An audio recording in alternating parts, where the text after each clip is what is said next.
Welcome, ladies and gentlemen, to another episode of Ultima Final Fantasy, the ultimate Kingdom Hearts Final Fantasy podcast. I'm your host, Caleb. I am Joe. And today, guys, Kingdom Hearts 3 is done. Wow, all I've heard about this game is how horrible it is, basically, all the way through. Yeah. They're like, wow, such a disappointment. It was a big game. I think I saw a trailer once, and it looked good, like visually. What else did I learn about this before I had ever played it? It was on Unreal. I know they made a big deal about that instead of one of Square Enix's like internal game engines that they often spend gazillions of dollars producing, and then they'll do like 2 games on them. Yeah. That's pretty much all I knew about Kingdom Hearts 3. Yeah. So, all I knew is that numerous people hated it, and that's about it. So I guess we'll find out on this episode whether or not it's worth the hate, you know? Yeah, we sure will. I beat it yesterday. Hold on. I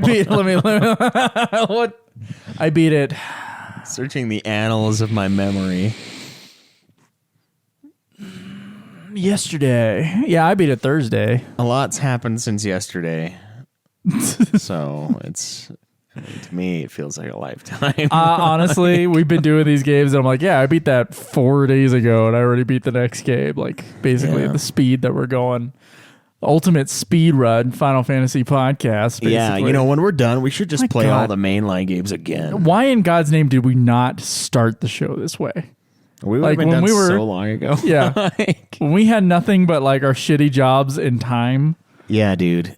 I could have easily done this. I mean, we kind of did in the very beginning, remember? We played a lot. Like, I know some of the early Final Fantasies, we would do them in like a week or two. But those are like 20-hour ones. Yeah. It was averaging about a game a month, I remember. Maybe a little faster than that. But no, we stayed on that average until about, 2 years into the show. And then we were like, slow it down. I had school and stuff, so things were just not great. But now. Yeah. I mean, life was good. Yeah, life was great. Yeah, I could like do it. I could live a little. Like I could do it. I could do life. I could have sex. Yeah, Back then. Remember that? You remember sex? Remember dude? sex? Not with each other, obviously, but hey, do we even need to pretend anymore? Probably not. This is a safe space. No, it's not. It's the least safe space you can find. It's really not. Pick on the internet, maybe. Yeah, that's all I heard about Kingdom Hearts 3. And then it was an interesting experience because instead of playing like a normal person, 1, 2, and then 3, we actually played all of the spinoffs in the order that they came out and saw, I think, like our perspective of this game is going to be from people who saw, at least gameplay-wise, the connections between all the games and how they build on top of each other. And some of the plot elements, although I think I admitted this a couple games ago, I've lost the plot of this of this series like pretty heavily. I kind of get it. I could kind of pay attention, but there are details in there that I'm definitely missing, for sure. Like we talked about last time, there's like 12 different versions of Xehanort and Ansem and all that, and somehow they're together. And I know at the end of this game, with the 10-hour world that is the world that cannot Keyblade Graveyard be, whatever the world is actually called. Hey, didn't I get a Grammy? That world is just cutscene after cutscene after cutscene trying to wrap up the series. And then, of course, they put some cutscenes at the end with some nice question marks, which people were bitching about in the Discord. And I guess even more so, and I never watched them, but the cutscenes for the DLC that came out that has more Final Fantasy stuff in it than we were able to touch upon in this game. Yeah, which was nothing. And then there's a secret ending that I guess pisses off even more people. So I can't imagine, you might have it on your write-up. What is this like? No, I didn't put any DLC. Okay. Because just in case we, in the future, maybe perhaps decide to play 4, if it leads into 4, I'd like to leave it. And if I play it myself, which if I can stomach a video game after all this, I don't know. That's a good question. Yeah. But so I was like, I'm not going to touch that. I looked at it but I've already forgotten it. See, a lot's happened since I looked at it last. I mean, I scrubbed through someone else doing a long play of the DLC, and it really seemed like the Final Fantasy stuff was just in one scene. Basically, Sora gets back in touch with Squall and Aerith. Oh, definitely gotta have that in that group, and then it was mostly Kingdom Hearts stuff from then on. Like, it wasn't really Final Fantasy stuff. So, I mean, one of the controversial things about this game that we had heard was that they took the Final Fantasy stuff out, which kind of true, but also kind of not. They're technically there. They're referenced. Oran, Cloud, and Zack, I believe, are all referenced as like statues. Yeah, for their prowess at the Colosseum. For the Colosseum stuff. And it's just exposition during the exposition scene. We do, however, get a giant cactar that we climb across, and the Moogles are still at the shops. Yeah. So technically there are still some Final Fantasy things in here. But yeah, it's pretty light on the Final Fantasy. Especially considering Kingdom Hearts 2 and how much Cloud was in there. Yeah. Even more so if you play like the extra stuff and Zack and in Birth by Sleep. And then it just completely drops it. And basically what I've seen from Tetsuya Nomura is that they're not even like really considering Final Fantasy to be part of Kingdom Hearts anymore. Like, it was just, they're trying to get away from all that. So I don't know how much Kingdom Hearts 4 is even going to have in it. I don't know. Because they're wanting the series to stand on its own. Yeah. Except for Disney. Yeah, except for, the largest IP ever fathomed. It's alone other than that. The Bible, I guess. Yeah. It's a great IP. Second to one of the forming documents of our civilization. Yeah. Is Disney. But other than that, it's alone. Other than major plot points and characters and zones and rides, and stands on its own. Yep. Definitely standing on its own. So anyway, let's should we get into the development? Yeah, let's do it.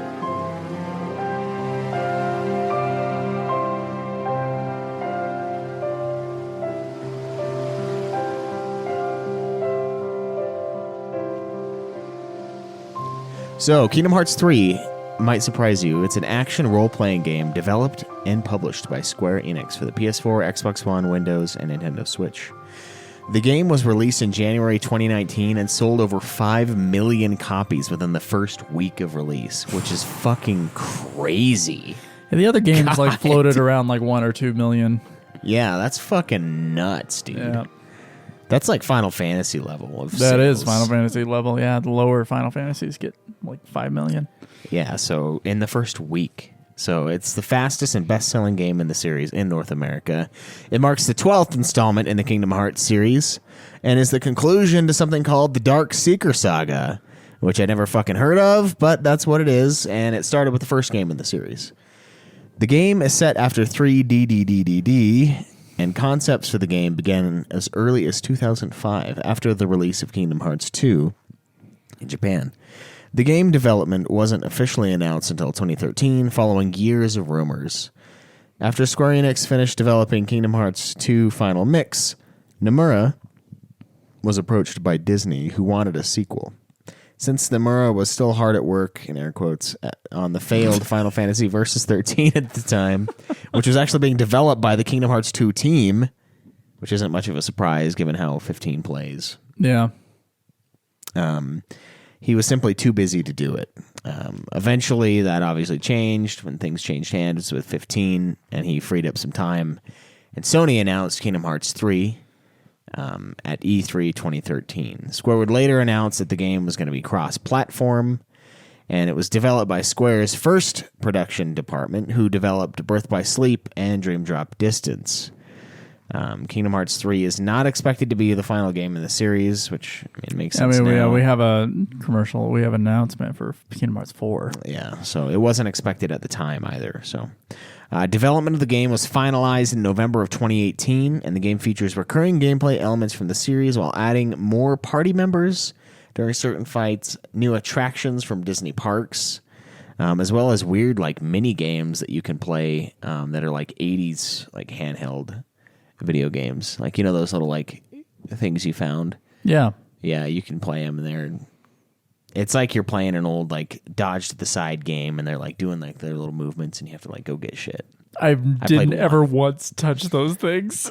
I was like, I don't know what this is, and it's not affecting me whatsoever. And then I kept on going. I played one because I was like, well, there's probably a trophy attached to this. I'll just snag it. And then I made food like 5 times, and then I was done. I was like, all right, now we got to play. Nice. So there was a lot of communication with Disney on this one.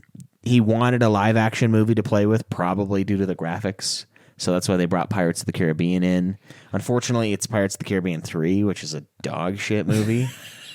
I don't think that was a dog shit level though. No, that was, and I actually think it was a lot less cringe than the Kingdom Hearts 2. I love Pirates that of the level. Caribbean. The ship fighting was awesome. Yeah, I thought that was fucking cool in Pirates of the Caribbean, and it looked really good. Like it looked really fucking good. No, it does. Maybe I'm just getting used to looking at shitty old 10-year-old games. I think that might be part of it, is that we're looking at the 2D, like, cartoony anime Kingdom Hearts games. Yeah. And then this one is just like, it took like a 12-year gap in fucking technology, and it was just massive leap Yeah, forward. I mean, it's 2012 to 2019. I can't believe That's fucking crazy. how long this game took for them to make. Yeah. Like, especially in the shit shoveling days of Square Enix. Yeah, where they're just pumping. Between like 04 and 2015, where it's just like crap after crap after, like, they're like, who cares? Slap Final Fantasy on it. Yeah. Slap Kingdom Hearts on it, because that's basically what they were doing too. But like, why wasn't Kingdom Hearts 3 like part of that discussion? It's I don't know. bizarre. So I guess this answers one of the questions I had. They couldn't do Marvel or Star Wars due to outstanding deals and whatnot when it comes to the licensing Okay. and stuff like that. So he wanted to, Nomura wanted to do more with Marvel and Star Wars. And same thing with Pixar, because Pixar had been picked up by Disney. It was like Disney was kind of the go-between, and they would have to talk. He would bug Disney, they would bug Pixar, and then it would come back around. He didn't even want to make the game unless he could do Toy Story, though. That was like a big deal, which I kind of agree with. I fucking loved Toy Story, and continue to love them, even though they won't let it die. But I mean, Honestly, fortunately, though, they're great. Honestly, so. the Toy Story 4 was awesome. Yeah, I've I heard love- some naysayers on that one, and I'm like, I think you're crazy. I think it's Toy Story 4 is amazing. Yeah, it's hilarious, dude. I fucking love that movie. So that's the development, or Yeah, Okay. lots of oversight, lots of time. I think that's why it took so long. And Disney was busy acquiring all kinds of shit. And I think, the Pixar elements of it added to the time. I think Big Hero 6, is that Pixar too? yeah. Yeah. So like they've got some definite Pixar going on in here. And like the Unreal Engine, they had to learn how to use a real engine, or an Unreal, as it were. As opposed to their fake fucking made up engines that they spend, like you said, hundreds of millions of dollars on and make fucking 2 games. And then some shitty, well, not shitty, then some lightning spin-off games, and then just fucking, all right, well, that was fun. It's like us and the websites. It's like, God, we spent so much time and money. You've brought up the websites twice And we like just in a like, row here. should we nuke it? Yeah, let's nuke it. Just fucking shut it off. Nobody cares. Big Hero 6 is just a Walt Disney animation. It's not a Pixar. Oh, really? Yeah. Oh, wow. Interesting. I guess it kind of looks similar to Pixar, but It's got that plasticky look to a lot of the characters, so I can see that. yeah. Nomura wanted Kingdom Hearts though because he thought Sora would fit into that Or Toy world Story, you mean? really well. Oh yeah. He wanted Kingdom Hearts because he's a madman, but he wanted Toy Story because he felt Sora would fit in. But then he gave Sora like this block design. I don't know about that, but that's funny to me. That was kind of weird. It's like he looks more like a toy than toys in the Toy Story because they're supposed to look not like toys when they're doing their shit, and then they look like toys again when it's time to be a toy. Okay. But Sora looked like a fucking toy the whole Stand time. All right. Well, should we get into story? Sure.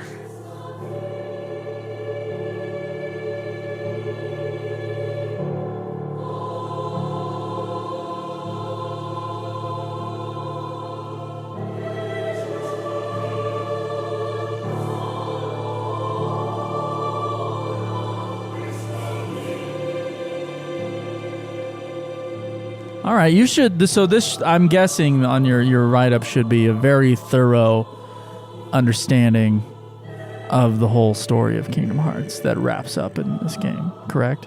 Sure. Okay, all right. So As long as we make the nerds happy. yeah. So Yen Sid begins preparing 7 Keyblade warriors as the Guardians of Light to counter Xehanort's plan of forging the Keyblade.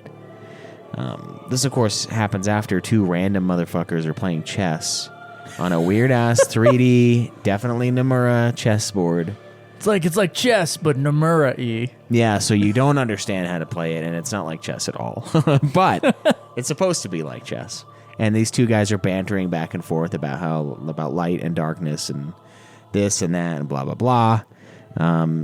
But then we start getting into the actual story. So we need to counter Xehanort's plan of forging the Keyblade. Sora resumes his travels across the worlds to regain his power of waking, which is the ability to restore lost hearts that he lost after nearly being taken over by Xehanort. His group is lightly inconvenienced by the members of Organization 13, who are targeting the 7 princesses as hearts while looking for their final member. Riku and Mickey are searching the realm of darkness for Aqua, and Kairi and Lee train as Keyblade wielders again, because apparently everybody can do it. I can imagine going straight from Kingdom Hearts 2 to that. Yeah, and you're like, It's what? being insane. Yeah. Why didn't you play the spin-offs, huh? Yeah, come on, dude. And yeah, but speaking of the lightly inconvenience, this is like one of the easiest games I played like ever, dude. Even on normal, I died because of Toy Story being asshole. Because like when you try to get a mech suit, you got to kill the mech suit, and sometimes it like you'll have a mech suit, like you're prepped, and then like the cutscene will take it from you, and then there's like 4 mech suit guys, and they just fuck you up. But once you get in a mech suit, you're basically undefeatable, and that killed me. And then I died. I don't think I died in the final level once, dude. I mean, Sora's out there practicing all of his stuff, forgetting, of course, but I feel like the muscle memory must still be there. Yeah. You know, and I feel like Sora's just a better warrior now, and now everything's so much easier. Yeah. Especially after that Roxas fight in Kingdom Hearts 2. Yeah, he's been a monster ever since then. He's fucking swole now. Yeah, he's in the zone, dude. Yeah. Plus, I did level grind on the guide I was looking at. There's the part where you kind of go back to Olympus, and there's just like a ton of dudes on the stairs. And when they're like, you're trying to chase the... You had to look at a guide for this game? No, I just did just to see how fucking long I had left. Oh, okay. Because I wanted to be like, is the last part really that big? And then I was scrolling, and I was like, oh! I mean, I think I told you. You said it was a quarter of the game, and that's about right. It was about 25% of what I had already played. Yeah. And then it's like, here's Once the cherry. Once you go to the Keyblade graveyard, it's like just one giant cutscene and boss fight. It just for hours, endless fucking god. And we'll get into that. I don't have any Disney shit in this story write up. Well, I mean, I probably do, but yeah, we'll get into that later. But this was easy, dude. I died there, and I think I was like one other spot where I kept getting fucked. It might have been like Monsters Inc. Like I was doing something wrong, and then the gummy ship level of get drunk and spin before you play it. It's like, I don't even know what the fuck I don't know what they were thinking, dude. I don't know what was happening. Like my ship was all at some fuck off angle. Like I couldn't even go forward without hitting the wall. I was the like, worst controls ever. I can't even fucking course correct. I can't move. They put in the gummy ship in like just the, I don't know, like fucking like bathroom pipes. Like it makes no sense. Yeah. All these sharp angles for this ship that doesn't turn worth a goddamn. So yeah, it's horrible, dude. And it's like going slanting. I'm like, what is the slanting? I don't even know what's going on. Yeah, I'm like, I was why am I back at a 35-degree angle?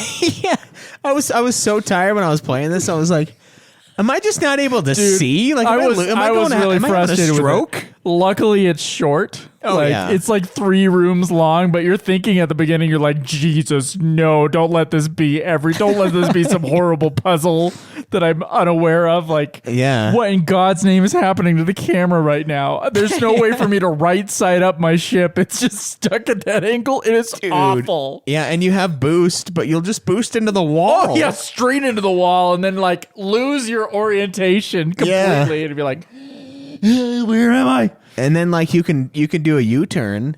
I did the U-turn, but it was still not. It was like still a jank ass angle. I'm like, who the fuck play tested this and didn't say a word? I don't know, dude. Like, what the fuck? It must have been like the last thing they did, and they were like, "Well, it's not quite done, but just throw it out there." Yeah, they had their Kingdom Hearts 3 event where they brought fucking.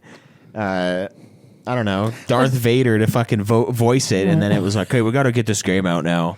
So fuck the gummy ship level. Like, why not just put the normal gummy ship stuff and like put like 2 hard bosses or something? Yeah. Like, and I still fucking hate the gummy ships shit, but that would have been better than this. Yeah, I honestly was convinced that like something was wrong with my brain. Like I was like, I've not slept enough. I've been awake for too long. I've been sleep deprived for too many days. Seeing things. Yeah, I'm like seeing shit. Or not seeing shit. Like something's fucked up with my eyes because like I couldn't believe what I was witnessing. I was like, this has to be the most broken thing I've played in a game in probably like half a decade. Oh my God. Like this, there are accidents that aren't even this bad. Like this is just, that's just how it is. But fuck. Other than that, and a couple douchier parts, this was a fucking easy game. So that's why mildly inconvenienced mildly inconvenienced by all the Organization 13 members. And all the millions of Xehanorts and Ansems and... Yeah. So, former Organization member Ienzo uncovers research from Ansem that reveals that the heart of Roxas and 2 others, who, I don't know why the game was like, oh, I wonder who it is. It's obviously Ventus and Xion, are inside Sora's heart. So Sora wants to restore Roxas by implanting his heart into an artificial replica crafted by Vexen, which is how they're able to have so many fucking Xehanorts everywhere. Like, we got past Xehanort, fucking current Xehanort, old Xehanort, future, the once and future Xehanort. Yeah. We got like 6 Xehanorts in this game. Yeah. In some way. So once they learn that the time-traveling members of the group are utilizing that tech to exist. So after Ansem steals away Ansem, Vexen betrays the organization by rescuing Ansem the Wise and enlisting Demyx to deliver a spare replica for Roxas to have. Now, the Ansem thing in this was kind of stupid, too, because Ansem, like, died, right? And then the Ansem in this game is like, oh, I am a copy of Ansem. Like, he uploaded his data... And it was like, he's kind of awkward for a minute. And then he just like continues to exist as if he knows everything that's happened since. And I'm like, when did he do the data thing? Because he knows a lot of stuff. I don't know. Maybe it's in like, that recoded game. Oh, fuck. Yeah, maybe. It's like the Roz from like Star Wars when we played Bounty Hunter. That chick that's talking to you. She's like having like current conversations with you after she's dead. You're like, how the fuck does she know what's happening right now? Like, it's relatable information. So it was kind of weird. And then like it's like, well, and then it's like, why kill him if you're gonna have him as a replica? Just have like a surprise comeback. They did that with Rufus. That fucker died in 7. Man, that building blew up. There was no escape fucking like water ride. Splash summit off the side of the fucking building, and then they just brought him back and they're like, deal with it. You know, why do they gotta make a clone of him? It's like, God, it just makes it. It makes it like. It's convoluted and confusing, but it's also just dumb, even if you understand it. I've personally never felt that any of the versions of Xehanort / Ansem / the other one have been that compelling. And I feel like that's part of the issue with the whole series. Yeah. Is that the bad guy is not that interesting. No. As of a character. Like, he's just a snarly bad guy. Yeah. And he's got these powers of, like, I don't know, like, the copying. He has multiple different copies of himself in some Yeah, he's form. like a fucking human fax machine, dude. That's like... Xerox. He's Xerox. Yeah. Xerox-a-Nort. I am Xerox-a-Nort. Welcome to Staples. Fuck. Yeah, that whole thing I think is actually an issue with the series. I think you have some pretty compelling or at least relatively interesting protagonists in the game. Yeah. The only bad guy that's super memorable is Axel, who of course now is kind of a good guy through being Lee. Yeah, for like 4 minutes, and then he's like, "Nah, just call me Axel." I'm Axel again, by the way. Yeah. Got it memorized. Yeah. And in that case, it's like, yeah, the bad guy in this series just kind of sucks. And he's only interesting in like the last 5 minutes of this game, and I'm like, I don't know if that's fair, because like he doesn't really talk about his motivations, and we had a game. I feel like Pete and Maleficent are better bad guys. Yeah, which is fucking sad, because like they're kind of stupid too. Like, yeah, Pete literally, and Maleficent just, yeah. Anyway, so Riku and Mickey get attacked by Aqua because they're in the land of darkness, and she's been corrupted by loneliness and the darkness on that nasty ocean that looks like it's straight out of like fucking the mind of the Metal Gear Solid guy, because it looks like Hideo Kojima. It looks like the area, so he probably stole it, but it looks like the area at the end of Death Stranding, like okay, close. So Sora joins in by finding Eriquis's Keyblade, the douchebag guy from fucking Birth by Sleep, the sound of rage, on Destiny Islands, and they defeat and restore Aqua to the good guys. So they got to kind of like fuck her up a little bit, and then she thanks you for roughing her up. She rejoins. She then goes to Castle Oblivion to reawaken Ventus, and transforms Castle Oblivion back into the land of departure, which I thought was actually kind of cool. And I was like, thank God Castle Oblivion's gone, at the very least. Obliviated. Yeah, God. So she gets attacked by Vanitas, and Sora rediscovers his power of waking and revives Ventus, who fights Vanitas off. The 7 Guardians arrive at the Keyblade Graveyard to battle for 10 hours the organization. The group is through long hallways. Yeah, through long hallways.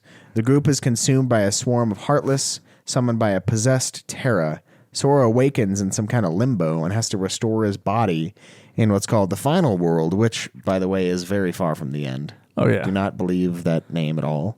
Yeah, because you got to go to like Sac City Sacum or whatever. Yeah. Scrote Town. I thought that the Sora getting like pieces of himself together part was really cool. Yeah. I thought that was one of the coolest parts of the game. It kind of reminded me of the scene in FF10 where like the shards are going up your ass. No, way better than way that. less annoying though, yeah. That's the worst part of 10. It's kind of similar though. It's like, oh, we're all lost now. Like we're fucked up. Like what are we going to do? Yeah, but like finding all the different Soras, like that was kind of a fun part for me. Yeah. Any of the searching games, because you have that part and then you had the Pirates of the Caribbean part where you're for the crabs. Yeah, you're getting the crabs. You gotta go find crabs in a port. That's gotta be hard. Yeah. And but yeah, just going around doing that stuff. I thought it was like, yeah, it's kind of dumb filler stuff, but I enjoyed it. It wasn't dumb filler stuff in the Sora section. Like that was like a really all the visuals there, like the tone of that. Yeah, it was cool. Area, I thought that was pretty cool.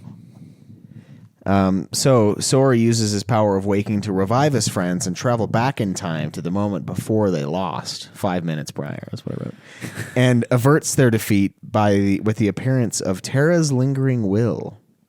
The party battles the organization members, and Terra regains control of his body and reunites with Aqua and Ventus, while Roxas and Xion regain their hearts from Sora and reunite with Lee. After the rest of the organization members are defeated, Xehanort gets Sora to attack him by destroying Kairi, allowing him to acquire the Keyblade and unlock Kingdom Hearts. Xehanort is transported to his old home, Sacktown, and is defeated. As he's dying, Eriquis's spirit emerges from Terra and convinces Xehanort to surrender the Keyblade. After sealing Kingdom Hearts, Sora decides to use the power of waking to save Kairi, despite warnings that could really fuck shit up. Sora then fades away, having given himself up to save Kairi, as far as I can tell. I liked the ending. So here's the thing. I thought it ended too. Oh, it's over, yeah. I was like, Xehanort is definitely gone. Yeah, he's dead. And Sora also kind of dead. Also pretty much gone.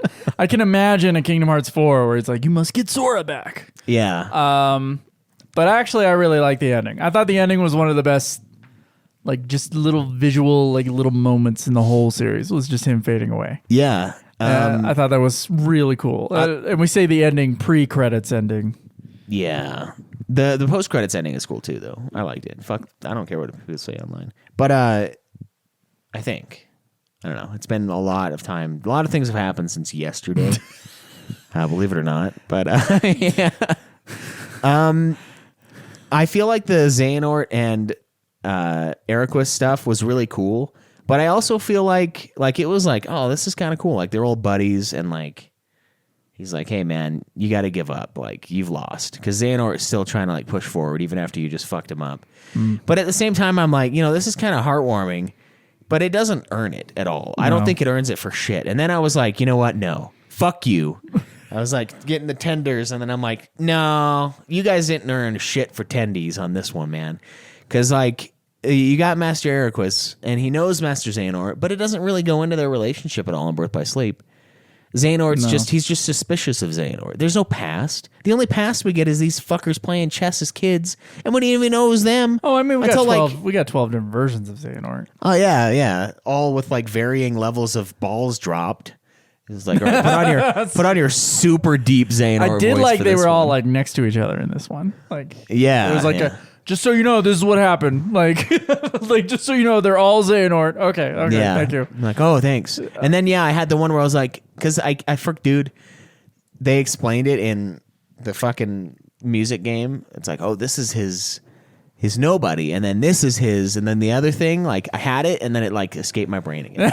And I'm like, I don't remember what it is. That's why there's so many Xehanorts, though. It's like he's got his nobody when he's...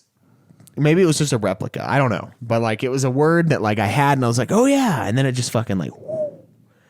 My brain's like, no. It's a stupid word. Forget it. It's like a dream, it's know? A like stupid word. It's so... It. Yeah, it's so vibrant right when you wake up, and, like, 30 seconds later, that shit is gone. Oh, yeah. That's how I get with a lot of fantasy novels. I'll start reading them, and I'll be like... Yeah, it's a stupid word. Forget it. We'll just like my brain just doesn't want to. And there are those that are huge. Like Lord of the Rings is like a big story. Like Game of Thrones, it's like a big story. A lot of different characters, a lot of things happening. So that's why I know I'm not just a dumbass. It's just I'm just not interested in this fucking game. It's not. Yeah, I think we've definitely discussed this on this show where it's like with fantasy stuff. If your audience is super fantasy nerds, sure. Yeah. But if your audience is like, everyone should love this fantasy novel, there's some spoon feeding that needs to happen. Yeah. Like, have you read Dune before? Never. Dude, Dune is fucking awesome. It's more of a science fiction, but I mean, they're basically the same thing. If it has fantasy elements. If it has the hero's journey, it's basically a fantasy book. Is my opinion. No, because there are science fiction books that don't have the hero's journey, like Jurassic Park. I would say. No, yeah, there's not. Doesn't really have a hero's journey, and it's sci-fi. Oh, careful, Schweiss. Did you just say something's good without it following the hero's journey? Yeah. I mean, you could say. I mean, my hero as a child was definitely Dr. Grant or Ian Malcolm. No, I was more into Dr. Grant. I turned out more like Ian Malcolm, I guess. Yeah, where's your leather? Yeah, and my chest exposed all the time. Yeah, where's all that? I don't know. I didn't turn out really like either of them at all, but maybe a little more like one. The one that never shuts up. Interesting. Yeah, I don't know. The story, I felt like I had the thread about halfway through it, and then at some point I was just like, there's too many elements here. I can't keep track of it. Yeah. And yeah, it is one of those fantasy things where it's like, could you spoon feed me a little bit more? And I don't mean long series of exposition. I just mean like maybe like get me really interested in a character and then move on to the next character to be really interested in. Instead of just throwing shit at me, which a lot of Square Enix games do. So, and dude, it's a problem. It's weird because it feels like the main Final Fantasy games don't suffer from it as much. No. Which is weird. Like, who's the quality control there? Is it just Kitase? I guess, yeah. He's like, no. He actually reads books. We make these for everyone. Yeah. Not freaks that can memorize everything. They don't got it memorized, okay? Yeah, not freaks with like, yeah, exactly. Their just ability to memorize all these like made up words and made up names. Yeah. Like, well, he's a nobody of the Zemnis of the replica of the thing. And I think that's what it was. It was like something's nobody. It was like a version of him's nobody, and I was like, oh, like that's not fair. You can't fucking do that. And I'm like, I'm not to be like like dig in. But like it was like when I was watching Alien, like I keep bringing this movie up because it was awesome. I was like, hey, they're in deep sleep. Yeah, like, newsflash. Alien's a great movie. Yeah, but I'm like, yeah, spoilers. Yeah. It's sweet. They're like, okay, we're going into cryo sleep, and I'm sitting there, and I don't normally pick things apart. I just let things happen, and maybe that's part of the reason why these don't really work on me is because letting it happen just means I'm confused. But like, I'm sitting there, and they're like, oh, we're going into deep sleep, and then I'm thinking, okay, they're going to get a bunch of money for doing this mission. Like, what happens if there's like a recession? Like what? Or how long are they deep sleeping? Like, because they're fucking going all over the galaxy here. Like, are they gonna come back like 200 years later and the currency they were promised is worth like nothing? I'm like, my head's just, and I don't normally do that, but I'm thinking like, what idiots. And then I find out, oh, it was like a couple months, and I'm like, oh, it's probably fine. And I was just thinking like, if this is like 80 years, everyone is dead.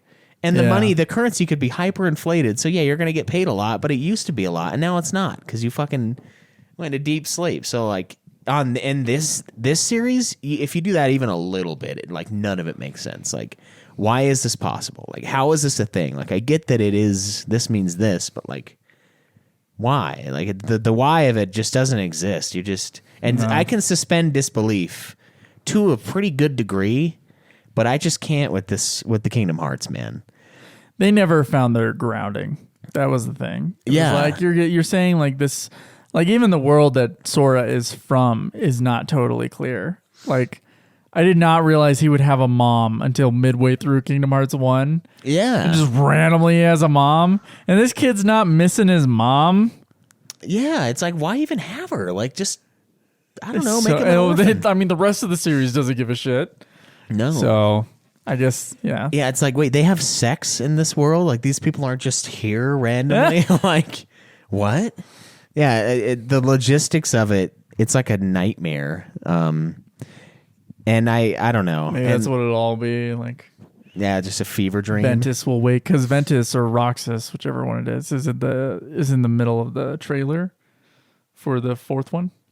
And I feel like maybe he just wakes up and it was all a dream. And the fourth one looks all realistic too. Yeah, he had some like bad lentil soup and like fucking, this was like his horrendous hospital trips, fever dream. Took DMT. Yeah. Yeah. I don't know. I wasn't on board for the story, but it was cool. Like I would say like I was annoyed because I'm trying to beat these games fast.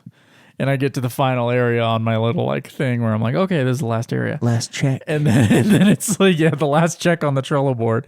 And then it's like 10 hours long. And I'm like, woo, doggy, this is a lot. But actually that part was pretty cool. I enjoyed it, especially from the gameplay side of things, but also just like I get to fight all these bad guys again. Yeah, and we get like finally, in quotes, right, destroy them. And again, though, with the Organization 13 guys, not only they're like dead and brought back, but like, I mean, the card guy, I guess, is kind of cool, but like, it's still the same thing where it's like there's not enough character development with these people for me to really care that I just killed them again. They're dead again. And like, I'm just like, yeah, it's kind of cool. The only one you care about is Lee. Yeah, pretty much. And Roxas, I guess. Yeah, Roxas is cool, whatever. But like the other ones, because you played a whole game as him. Yeah, so we have a connection to this motherfucker. There's like 13 games in the series. If you really wanted to, you could have had them in there. And yeah, that was kind of the interesting part of like 358/2 is kind of seeing them, in the before times a little before they died and became fucking nobodies or whatever the fuck. Where's their other body? I don't know, but whatever. Because you don't have to die. You don't actually die. You just become heartless, which Sora became heartless, and then fucking through Kyrie, he was able to get his body back. So I don't, whatever. But yeah, I just feel like, again, it's a cheap play because my connection to all those guys, even though they are kind of interesting characters, Like the chick with the fucking like antenna hair.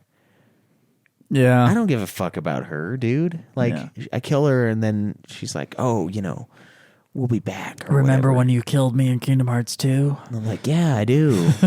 Feels great again. Or no, that would be Chain of Memories because I was stuck on her. That's right. Yeah, she was fucking vicious in that bitch.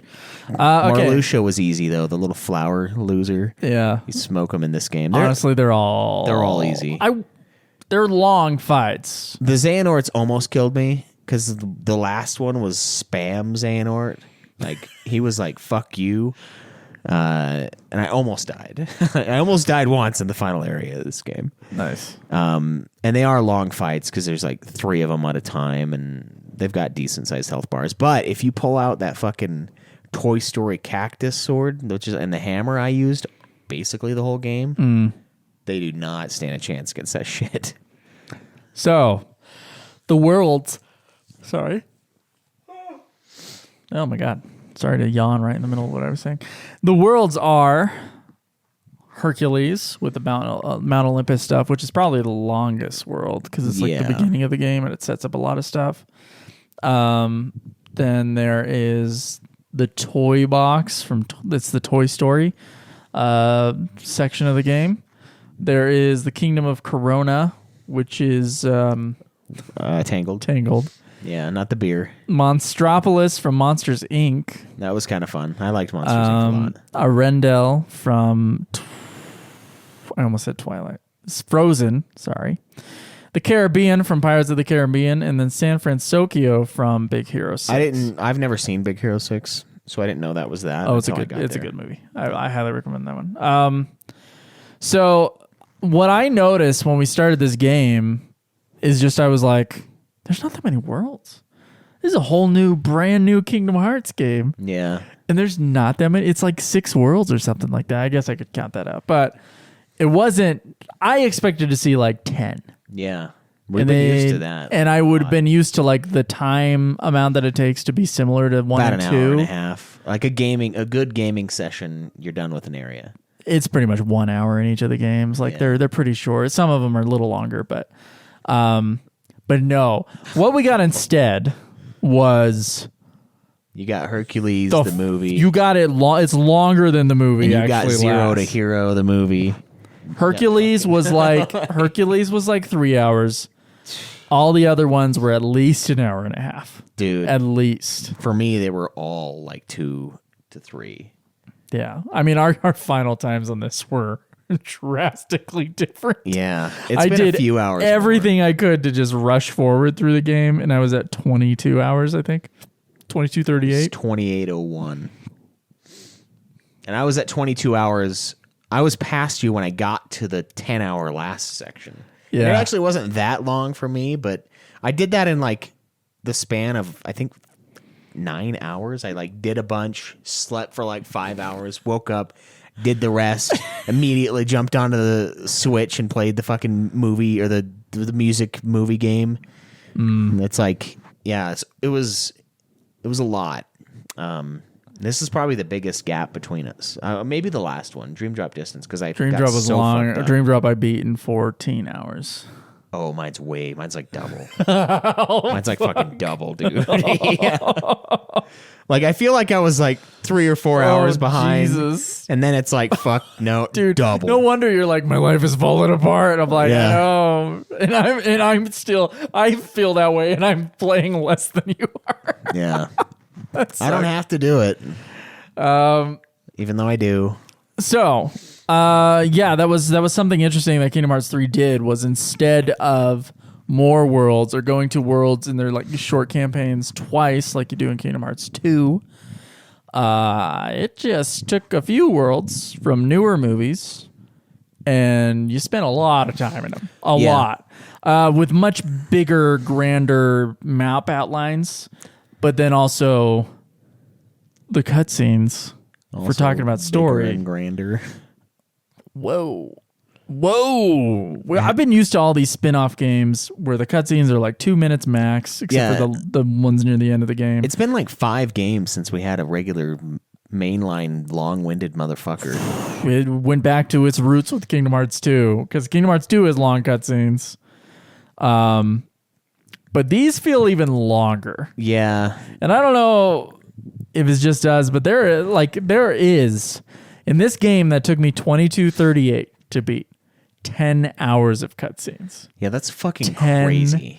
hours of cutscenes. Like there's Final Fantasy X is 10 hours of cutscenes. It's a 40 fucking hour game. Yeah. Maybe 30 if you're rushing it. This is half of my fucking gameplay was cutscene. It's I was like, are we gonna review Kingdom Hearts the game or are we reviewing Kingdom Hearts the movie? The TV show. That's the fucking no good. The Hulu miniseries Kingdom Hearts 3. And I mean, we might as well just have watched the movie Frozen as well. Yeah. Which I think A4 said, and then when I was playing it, I was like, "Yep." Yeah, the other ones it was like kind of alternate events. You know, it was like new. Yeah, kind of original Monsters stories. Inc. took place after Monsters Inc., where it was the Laugh Factory. Yeah, But you're dealing with like the main bad guy or the secondary Randall. bad guy in Monsters Inc. and he comes back, and then you're dealing with Boo and you're searching for doors or whatever. And then the Toy Story one, you're off to like the mall. Yeah, it's like you got 3 levels on the mall that you got to deal with. It's like in between 1 and 2, I think, because you're still with Andy. It's probably around. It might be. And then there's because there's no Jesse yet, but the Buzz is established. No Jesse. That's right. Yeah. Get your lore down.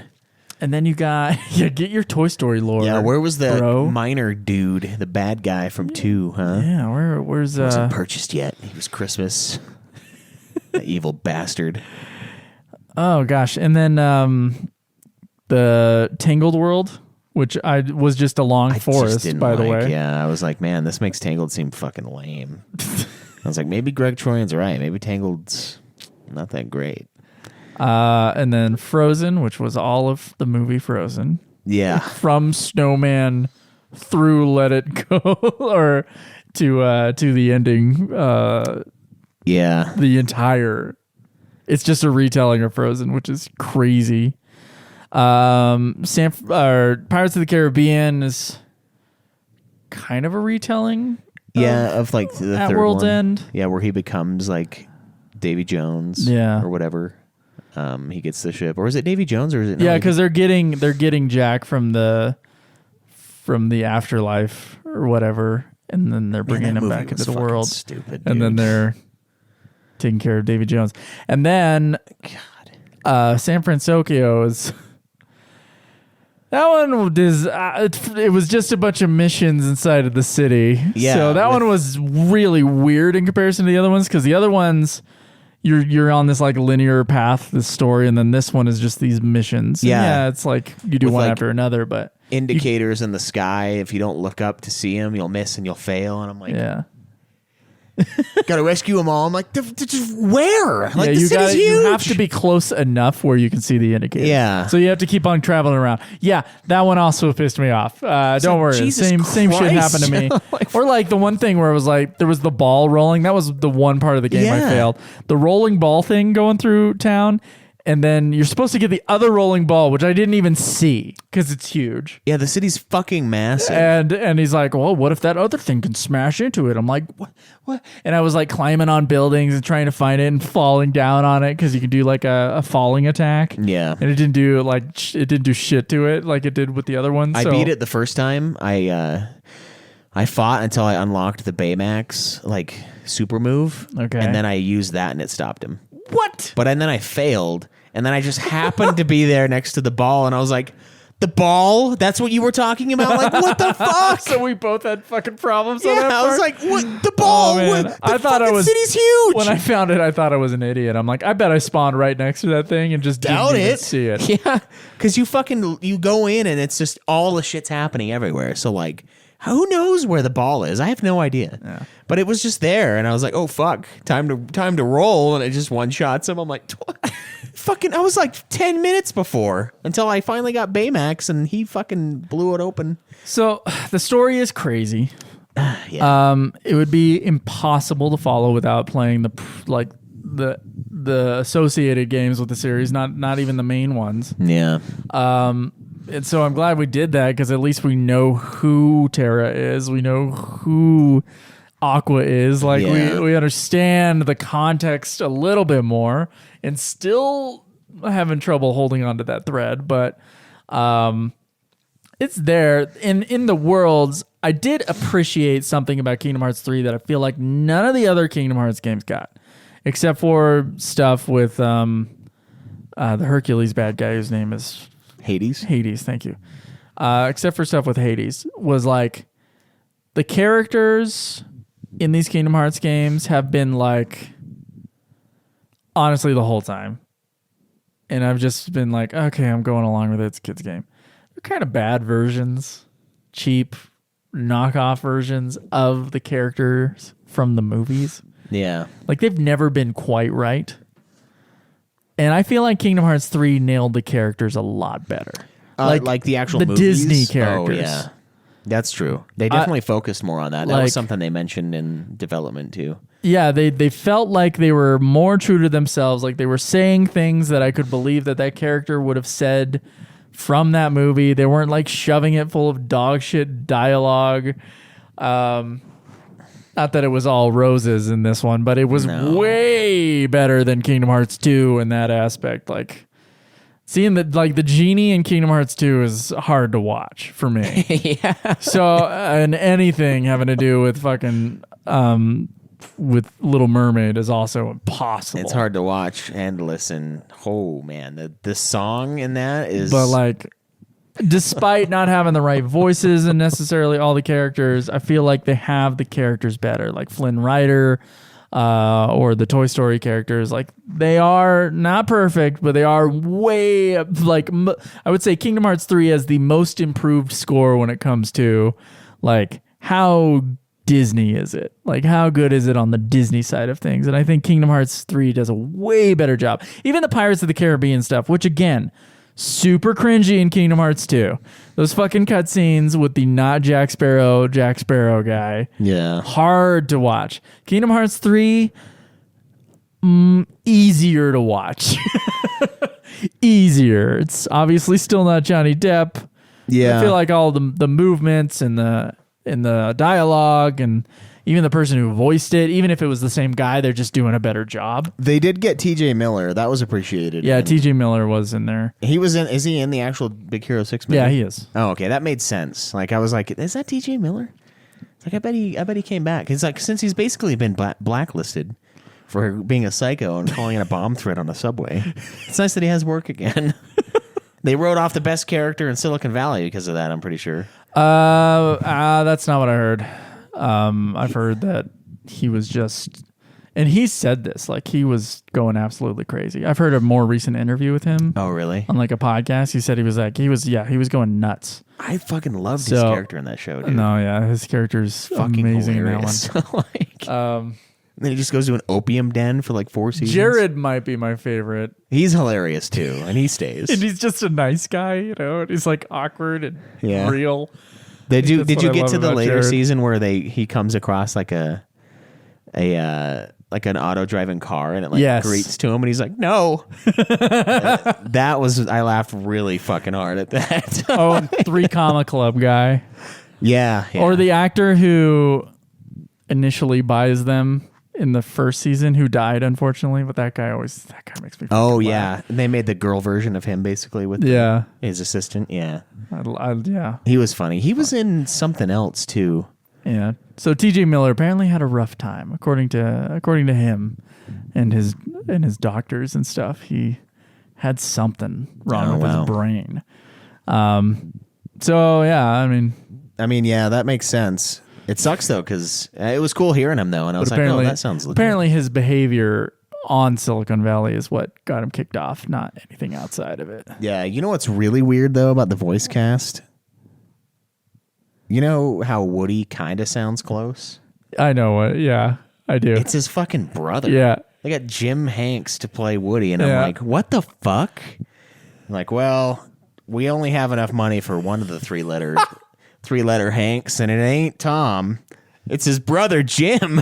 Like, luckily he sounds basically the same. No, I think YouTube knew I was looking up Kingdom Hearts stuff and was shoving shit in my face, and it was like the other. God, there was like a thumbnail for it. It was like the other Woody or something, and it was like Jim Hanks. And then he does all of the ancillary stuff. Oh, really? So like the video games and like the toys and everything, like he's the voice on those things. Maybe that's why it was because that's so weird. He's close. His voice is in a different register, like it's slightly lower. Yeah. He's close. I do wonder if like they would have been better with like a Tom Hanks impersonator.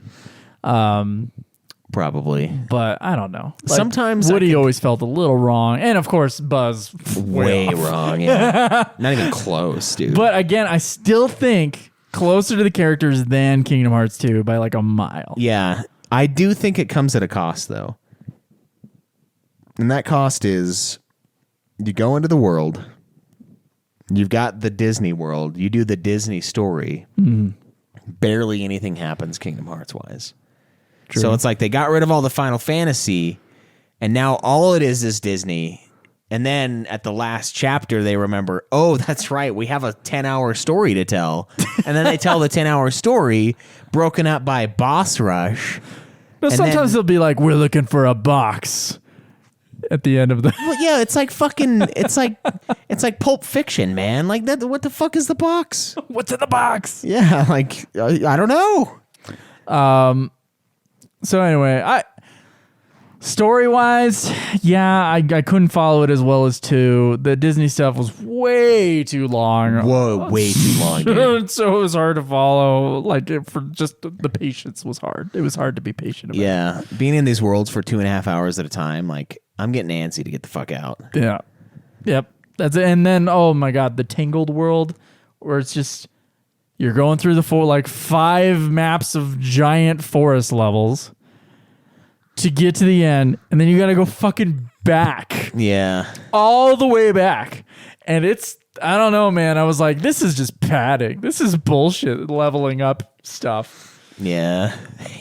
So that made me mad. I felt like the Olympus was like the worst Olympus, too, because there was no Colosseum. It's just... Sorry, keep going. It's just, I don't know. Maybe it's because it was the first one and I realized, like, oh, these worlds are going to take me forever to get through. Like, forever to fucking beat. With the Olympus one, I actually really liked not just having the Coliseum room and, like, a room on the side to grind on because it's the biggest it ever got. And in this one, I was, like, in the canyon scaling up Mount Olympus, and then I was in Thieves, and... I actually thought that was pretty cool. Yeah. Personally. I mean, as far as like the game being too long, like the game being long-winded, it doesn't help that. Long-winded? This thing never shuts the fuck up. But in terms of like the area design, I much preferred it. In fact, we could probably talk about that in gameplay, but yeah. Is there anything else in story you want to touch upon? I think we're both pretty, I don't know. Excuse me. I'll talk for myself. I think I am pretty lackluster on the story elements of this thing, if not annoyed by its long-windedness. Yeah. I mean, this is just too many cutscenes, especially at the very end. I'm like, that's how it felt to me. It's like you did the Disney World's justice, but at the expense of your own fucking game. Yeah. Like you barely, the plot moves forward, I guess, here and there, but it's like we do the Disney World. Then we get some cutscenes about the stuff. Couldn't we have done what we did before, which was do the Organization 13 members like 1 or 2 at a time in each world, Yeah, and like slowly introduce them, and then I feel like they blended. I'm back. And be like, oh shit. Yeah, they like blended the Kingdom Hearts and Disney Worlds a little better on the other games. I feel like in this one, it's like it's all Disney. It's like... Yeah, it's all Kingdom Hearts, then it's all Disney, then it's all Kingdom Hearts again. And it's like only Kingdom Hearts for the cutscenes? Like, what? Yeah. It's weird, and it makes it... The pacing is like... the pacing is terrible in this game. Like, just terrible. Yeah, and the story, like the Master Aeroquest stuff, like, what? Now you can just come back as a ghost? I'm like, so who cares if anybody dies? Fuck, man. You got, like, Force Ghost Aeroquest... You got copy 1700 of Xehanort, and at the very least, they could have at least made him like. It was one of the jokes in like a fucking. It's like one of the old Adult Swim shows. I think it was like whatever the one is where they're under the sea. Okay. There was one where like the dude copies himself, and like each copy becomes like slightly more like fucked up. Like there's something wrong with each copy, and like the last one is just like full on like mental. Like just is basically like a potato. Because it's like a copier. Like you keep copying the same sheet of paper, it's gonna get more and more fucked up. Yeah. It's like they don't even do that. Like there's no fun. It's like there's no risk here. Like you die, you go into the world of darkness for 10 years and they fucking beat the shit out of you, and then you come back. You die, and then you come back as a spirit to fucking usher your old ass best friend into into death. There's no stakes. Into what death? You guys are just gonna go on vacation. Like I'm You're sure gonna do take backsies. Yeah, it's like it has emotional pulls, but it does not build to them properly, and that's where something like FF7 is like a different beast, where like you've got the main bad guy Sephiroth, and like you kind of understand his motivation, and like he makes sense, and he's really interesting, and that's what makes that game so compelling. And in this one, like Xehanort, he didn't really have much of a reason for doing what he's doing until this game. This is the last fucking game in the Dark Eater fucking Dark Seeker, whatever the fuck. Dark Sucker Chronicle. Yeah. And the Salad Tosser Saga, like what the fuck it's called. You know what I mean? It's like now we get, I was just trying to make things better. It's like, okay, well, you were playing God, but we didn't know that. Like, and even that is a lazy boss. Yeah. The Dark Hole Seeker Saga. Yeah. You got one of them dark holes. You gotta suck on them dark holes. Yeah. Fuck. It's like, it doesn't earn it. It doesn't earn it. And it's unfortunate because, like, the ending, I do like the ending. I thought it was cool. But I'm sorry, the Dick Sucker Saga. Yeah. Dick Sucker Seeker Saga. Now, I'm looking for a dick sucker. We got any of them around here? Game 1. Yeah. Game 2. Yeah. I'm still looking. Yeah. Game 3. Wait. Dick Sucker Seeker Saga. Well, you're telling me there was a town called San Francisco this whole time, and you didn't tell me? Yeah. San Francisco, you mean? Found my dick seeker. Or dick sucker. Oh, man. I'm in a place looking for a hole, I'm just a key looking for a hole. Yeah. Man. They definitely toned down the keyhole, like sexual comments. references. Yeah, number 1, I was like, wow. There was something about balls in there that made me laugh. I can't remember the line. In this one? Yeah, in this one. Yeah, I think there was something. I can't remember what it was. No. Dude, also, did you think like the voice actor I know you mentioned this before, but the guy who does Donald, dude, he sounds like he's about to have like a stroke. He's like, this looks like a good place to find some ingredients. It's like he sounds like he's about to black out at the end of that. I'm like, it's just one of those things where like these guys, like the dialogue in Kingdom Hearts is asking a lot of those Disney voices. It's asking a lot. Yeah, it's like some old guy's like, you want me to say what? Yes, it's just say a what now? Some old guy who can do a Mickey Mouse impersonation is like, sir, you must go into the keyhole to get the Organization 13. It's like, what the fuck is Mickey talking about? Yeah. You should be like, Minnie, Pete, blah, blah, blah. Like, that's the extent of the weird words, is just the names that Mickey would ever say. Yeah. The dude. So Donald Duck, I'm like, honestly, there's some lines where I have thought, if I didn't have subtitles on and Donald Duck was talking, I wouldn't know what the fuck he just said. Yeah, there would be times where he would say something and I'd like look away and I just yeah, I'm like, what was that?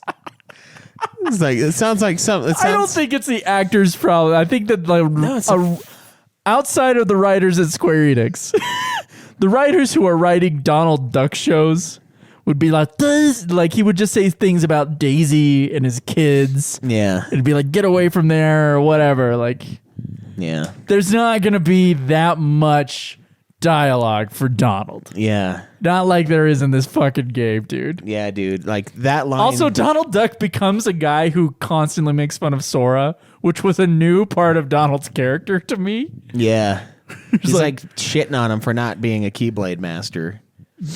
And I guess he's like supposed to be like buddies, buddy. I'm like, this is a new Donald. Like, this Donald's an asshole. Yeah.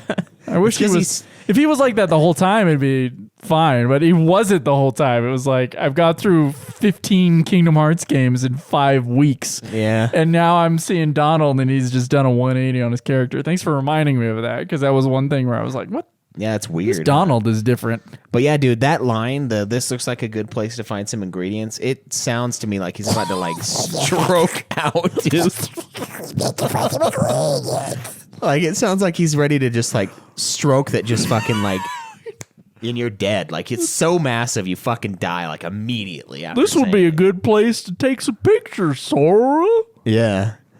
Dude, there was one in Toy Story where Goofy said that, and I was like, what are you fucking talking about? I spent like 10 minutes. I'm like, where the fuck is it? I just didn't care. Point to it. Point to it, you fucking idiot. When I found out like the stuff you would get for it wouldn't be that great, I was just like, eh. Dude, and it's like weird. I took a few, but only when they were obvious to me. Well, it's weird because it's like, it's not just like the actual spray painted like Mickeys. It's like shit in the world that will look like Mickey.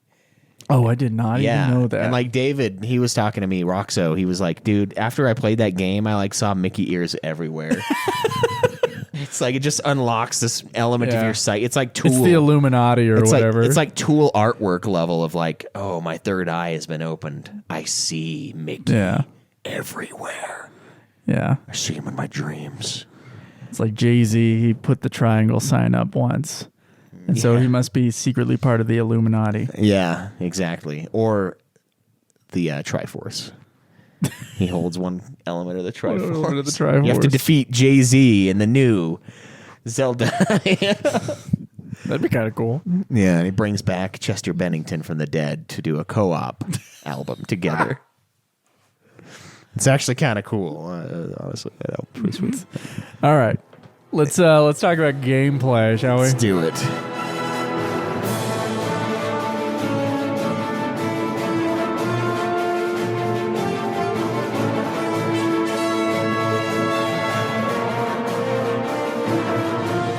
All right, so this game, it plays. It's like in many ways a return to form, and in a couple ways, it's a continuation on the game, like the spin-offs that we've been playing. Yeah. So it has taken its leveling up system and the AP and all that, and has regressed back to Kingdom Hearts 2, which I believe we talked about in the Dream Drop Distance review as being a negative. Yeah, on this one. sadly, because I thought it was cooler the other way. Yeah, I agree, because it's like, yeah, you can have like your max AP, and then you're playing a little bit of a game with that and the equipment and with your abilities, but to me, like all the passive ability stuff from all the handheld spin-off games outside of Chain of Memory, so like 358, Birth by Sleep, Recoded, and Dream Drop Distance, I thought they were all better systems than what were in the main games.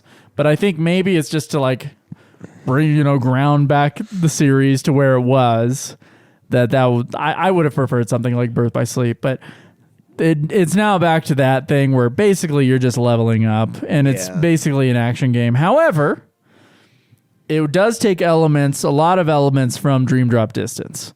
You can run up and scale up sides of walls. That's brand new for Kingdom Hearts 3, but it's definitely part of that flow motion idea. And then it does have the flow motion combat, which in Dream Drop Distance, it was much more in depth, but in this one, it's just kind of like you can jump on a wall and then like dive into enemies. Yeah. And it's pretty fun. It's almost taking the place of like the specialty attacks, like the triangle button attacks from Kingdom Hearts 2. A little bit, yeah. Because those aren't so much in this game. I would say another thing that is new to this one is that the magic has been nerfed. Yeah, like it does like nothing. So yeah, but now all the magic they lock on. Yeah. So that's kind of what you get in exchange is that, well, now I can use water and in Blizzard and stuff, and it will actually hit the fucker. Yeah. So that's nice. We've had a very specific way in which fire, blizzard, and thunder, which were the only elements, that I remember at least. They had a very specific way of playing, and that stuff's just been basically wiped from the game. It's something new. Yeah. One thing I really liked in the combat in this one is they kind of do I think they bring back a lot of the stuff like from Kingdom Hearts 2, but it's disguised in your weapon. So similar to number 2, where you could have 2 Keyblades equipped. It's like the Halo 2 meme where it's like, ooh, in Halo 2 you can hold 2 guns. Well, in Kingdom Hearts 3, the worst versions of the 2 guns, but yeah, you can have them. In case the pistols will suck ass, but you can have 2. Yeah. But 3 swords can be equipped in Kingdom Hearts 3. It's true, and I think they all add to your stats. They Am I right do, about yes. that? Okay. They all increase stats. You can customize them. You can level up those swords. They can increase your stats in different ways. You can. I barely touch that stuff. I thought it was kind of cool. They also have the cooking from Final Fantasy 15. Yes, they're obsessed with meals. I think he must have gotten like a new wife that's like a master chef or something, and he's like, God damn, food is good. Like, he never realized it. You want to change, before. man? You give him a new wife. Yeah, you give him a new wife, make her cook. Yeah, then he'll put cooking stuff in his games everywhere. You'll have to crack eggs and like all kinds of weird shit in your mini games. Don't pull it too hard. That was fun, except like the game was too easy for me to give a shit about the stat boosts. Yeah, like I had them on a couple times just because I was like, well, I might as well eat something. Yeah, I tossed it on at the end, but it was easy as fuck. Yeah. So. Also, dude, I don't know about you, but like I must have like at some point something happened to me, and I like used to be able to crack eggs with one hand and like empty them. I can't do that anymore. What? Yeah, like I can't. I fucking I can't do it. I'm like fucking. I must have had like a stroke. The thing is, this is what I'm getting. My first immediate instinct is that first off, you were making eggs every morning for like 4 years. Yeah, that's true. I know that's what you were doing. Now you're not. I think you're out of practice on it. I think you probably can do it. You're probably just messier at it. I'm just thinking about it in my mind, and I'm like, I don't think I could do that. Like, maybe it is because I haven't cracked 10,000 eggs in a year like I used to. Yeah. Like 6 eggs a day, motherfucker, with a ton of cheese. Yeah, so that's interesting. They added that. It's like there's some stuff in here that feels like 15, just a little bit. Oh yeah. It's like they're in their food phase. Like they got the food. Food that gives you mild stat boosts. Yeah, the combat for a period of time. The combat's more 15's like Kingdom Hearts, but yeah, that's true. Combat is pretty similar to Kingdom Hearts 2. There's definitely. It's floatier all the way to where you just have a flying ability in the base. And I didn't try to get anything special. Yeah. But I could fly at the end of this game. And I was like, okay, I guess I just picked that up from a treasure chest. Yeah, the way you pick up magic, you just like, you beat this boss. It's like, all right, Kiraga is yours. What? It's kind of been that way the whole time. Except for the more recent ones, which I kind of prefer them. I kind of prefer the I kind of preferred the spinoff. Because then I forget to equip the shit because it doesn't matter because the game's easy as fuck. And I'm like, oh, I've still got Cure. I never once had anything more than Cure. Oh, really? Thing. Yeah, because I had the same thought. Like I would be in the middle of a boss fight and I would see like, bring Waterga, and I'd be like, oh, I haven't equipped that. And then I would forget to equip it. Yeah. And it never mattered. Yeah. I did Kira, but I never did Kiraga. And I got Kiraga like a while before I beat the game. And I'm like, what the fuck? I can't believe we had the same experience on that. That's wild. It just doesn't matter. And it's weird. The thing I really liked, though, with the combat, I really liked having the swords equipped. Gave you like special moves. Yeah. That cowboy one, the Woody one, dude, fuck. I fucked some shit up with that, where you get like the big hammer. It was awesome. The hammer one was great. And then like you do combos, you kind of build up a meter. It's like a few little arrows on the screen, and then it fills up, and then you unlock stuff. And as the fights drag on, they add a new element to the game, which are like amusement park rides. Yeah. Which some of them are kind of more work than they're worth. Like the fucking water one. I always feel like... But like the one where you're just like the point of view one, where you're shooting. That one's fun. That one's pretty fun. It doesn't do very much damage, but I always do that one. No, but that one's fun to do against like some of the boss fights. It's like like watching them just bounce around. Yeah, just flying up in the air. Yeah. It reminds me of the fun, I think. I think it's an element of fun. You remember that Toy Story ride in Disney where it's like the one where you like pull on the string and it like launches the whatever it is? That's like my favorite I don't know if I ride. ever went on that. It's Toy Story Mania is what it's called. They actually have a game for it on the Wii. I just discovered like a month ago. I don't know if the last time I went to Disney and California Adventure, if that existed. Oh, dude, it's fucking fun. Okay. But like there's you have to like, it's like a string with a ball on it and you have to like do this to it. Oh, you have to do the come hither motion to the string and the ball. Yeah, so like my game has, ever since I started playing that game, dude, man, if I ever slide a couple fingers up in you, that job is getting done. Like, and I every time I do that, some real finesse. Yeah, every time I do that, right, I make jokes about like masturbation, and that's good because it kind of works for dudes too. Good for all the kids like, to hear around you. Yeah, you know, I'm just fucking like, all right, I gotta go practice for the ride. Just fucking, because the last little bit of the ride, it's just like, just pull as fucking fast and as hectic as you can because it's just like a ton of points right there, and you gotta keep like, wow, and my fucking speed, dude, holy shit. It's kind of like that, but not as cool. But then it's also not like I'm not like fucking tired after I do the ride. No. That one's there. You got the carousel, and that one's like a stupid timing mini game that just sends out a blast of energy. You have the ship, which was kind of cool. It's like the pirate ship ride, and you like spin around. And the carousel one I thought was the one that was the easiest to control. Yeah, because like some of the others, it was like I'm totally missing all the guys. Just like, like with the ship, the fucking the log flume one. Yeah, that one's rough. The ship one's also kind of rough. But if there's a big group of guys, the ship one's actually pretty nice. Yeah, the one that was awesome, and I only did it the one time, was where you like go up on the coaster and you like fucking launch the missiles down. That one was fucking sweet. Yeah, that's what I had equipped for the ending.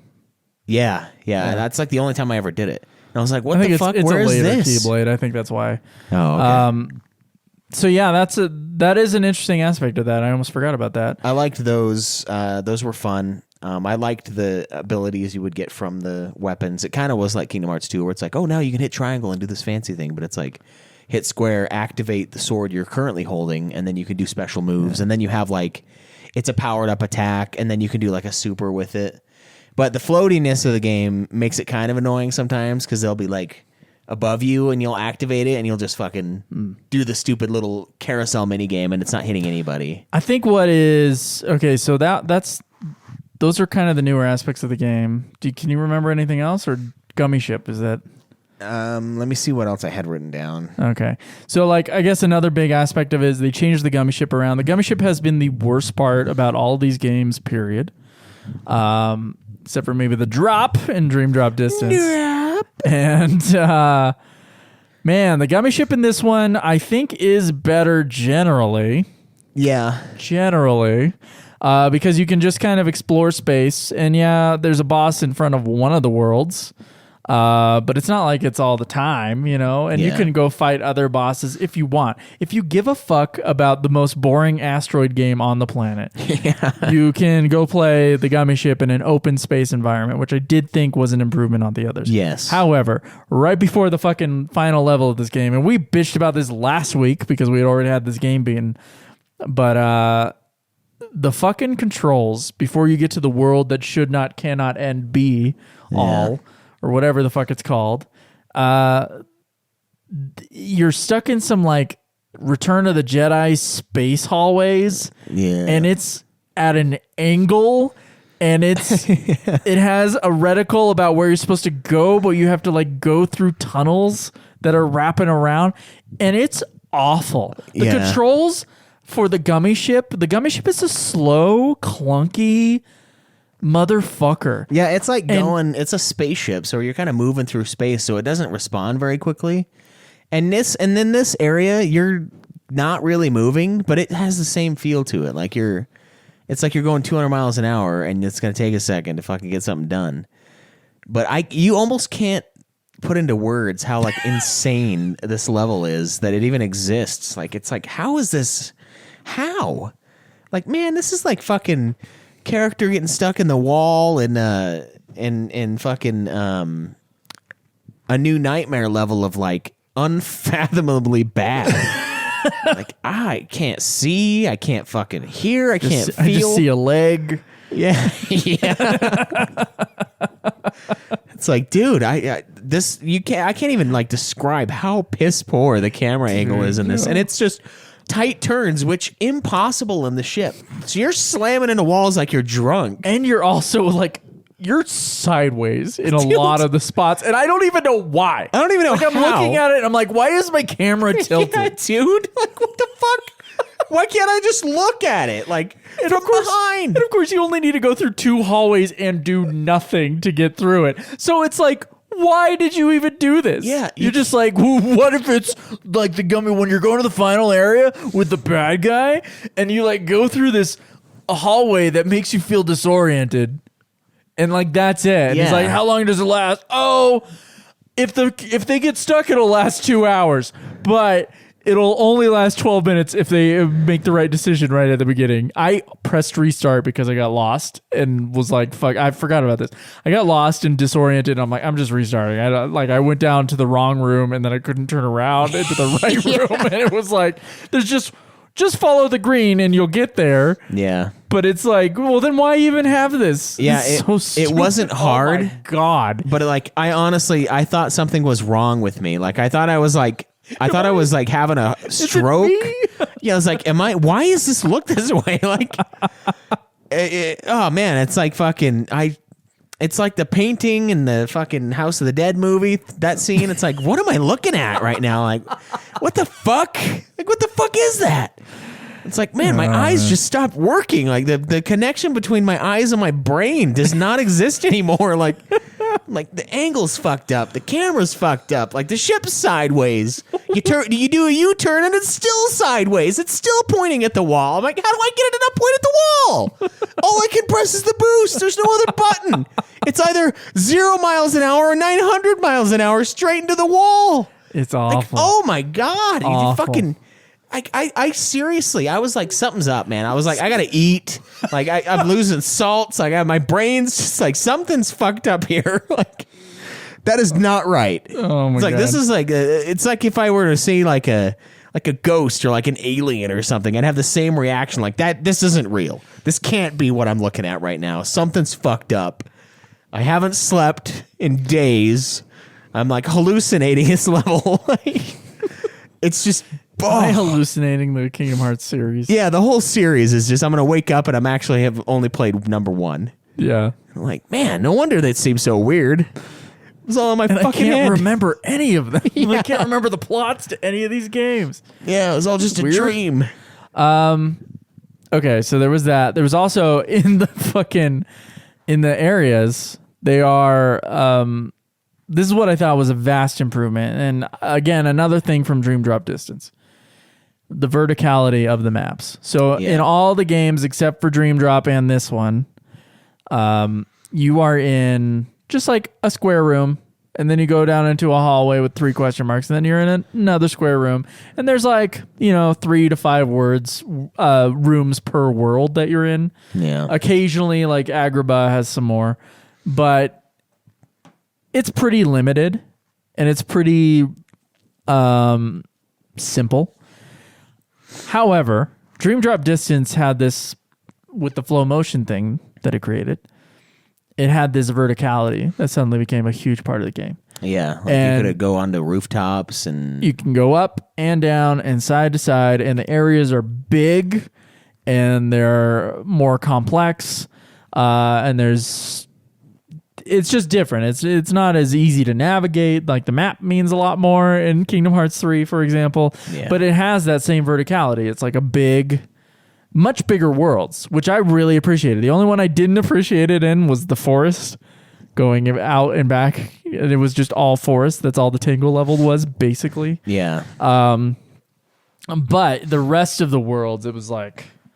you're exploring a lot more. Like with the Toy Story world, which is probably the best world, you got a whole mall with like a whole bunch of different shops and like 3 levels to it, and then like back rooms and like little like vents and stuff. It's cool. And of course the outside world that you're also in for a little bit, and Andy's room. Yeah, that was way cool. It's a big game. Like it's a much bigger game in that respect, and it feels bigger and it feels more and then you can actually play around with the space a lot more. I haven't felt like you could play around with the space that much except for maybe Birth by Sleep with like the Cinderella stuff with all when you're shrunk. Yeah. That's probably the only other example in the that's series. weird because you get shrunk like 5 times in these games, and like the other ones are just Alice in Wonderland is just miserable. You're using the flow motion to like skate through the Monstropolis stuff, like when you're trying to get a door. That stuff is all stuff that I appreciated a lot. I really like that. They throw as much stuff in this game to make it fun as they can. Yeah. Like it's like, hey, here's a fucking shooter ride from Disney. Now shoot everything. It's like, okay, well, you got that done. Okay, here, upgrade your sword and then smack everything around. Like they throw in a lot of things, and it's like this is just fun. Like it's fun to play. Yeah. I would say that the gameplay is like, it's really good. I think it is an improvement off of Kingdom Hearts 2. Oh, yeah. It's taking a lot of the good from the recent spin-offs of Kingdom Hearts and putting it into this game. It's just, it's not taking everything. I wish it kind of would take everything from Dream Drop, but it's just taking it where it's like, for those who I guess went from 1 to 2 and then 3 and skipped all the other ones, it's a definitely more gradual step. Yeah. In the terms of the direction of like all the gameplay experiments that they had in the previous games. Like this one has a lot of the best elements of the other ones, and it's bringing it into this one. And the physics I think are pretty damn good. It's a pretty reactive game and really smooth. Took me a second to kind of go from Dream Drop to it. Like just, I think because it was so much bigger, the world is so much bigger, and I guess the creatures and stuff are more, or the nobodies are more like spaced apart. Yeah.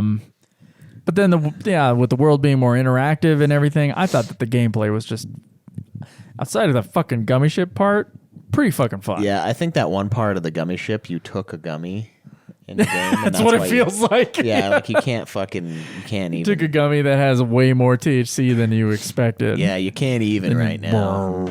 You have to. Yeah.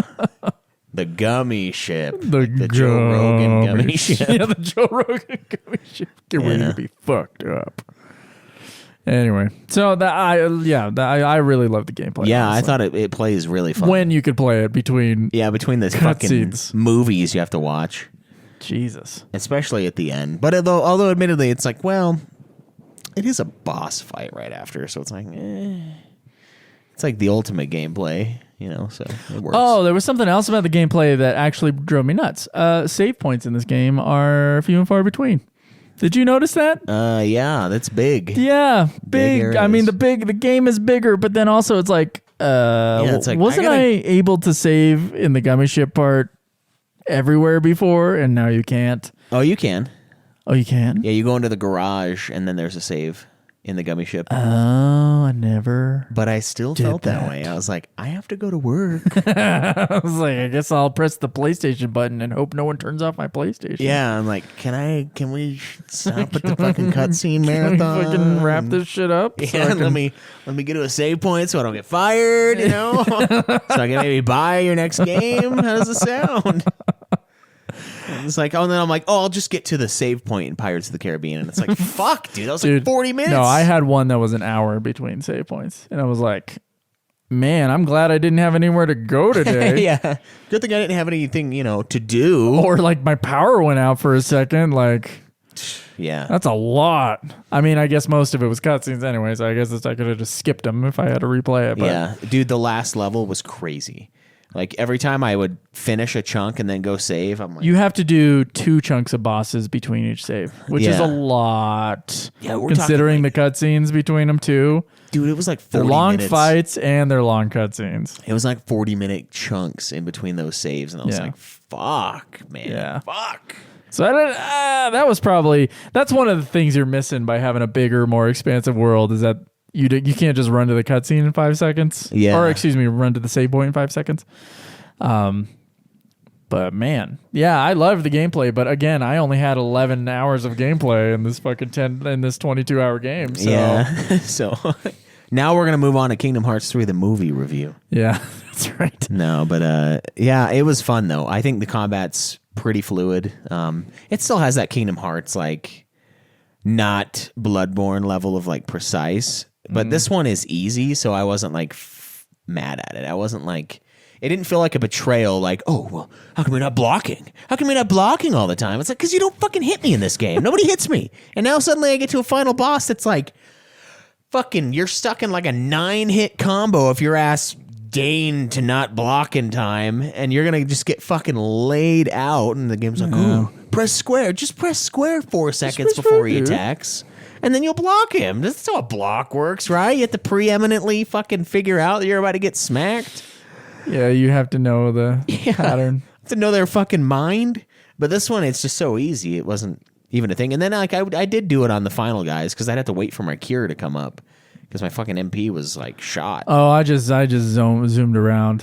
Yeah. Flying or rolling, like the dodge roll is pretty damn good. You could pretty much dodge roll most of the bosses. Yeah. It was that last Xehanort that was a real fucker. Because I think I killed him in the wrong order or something. Because the last one like would not leave me alone.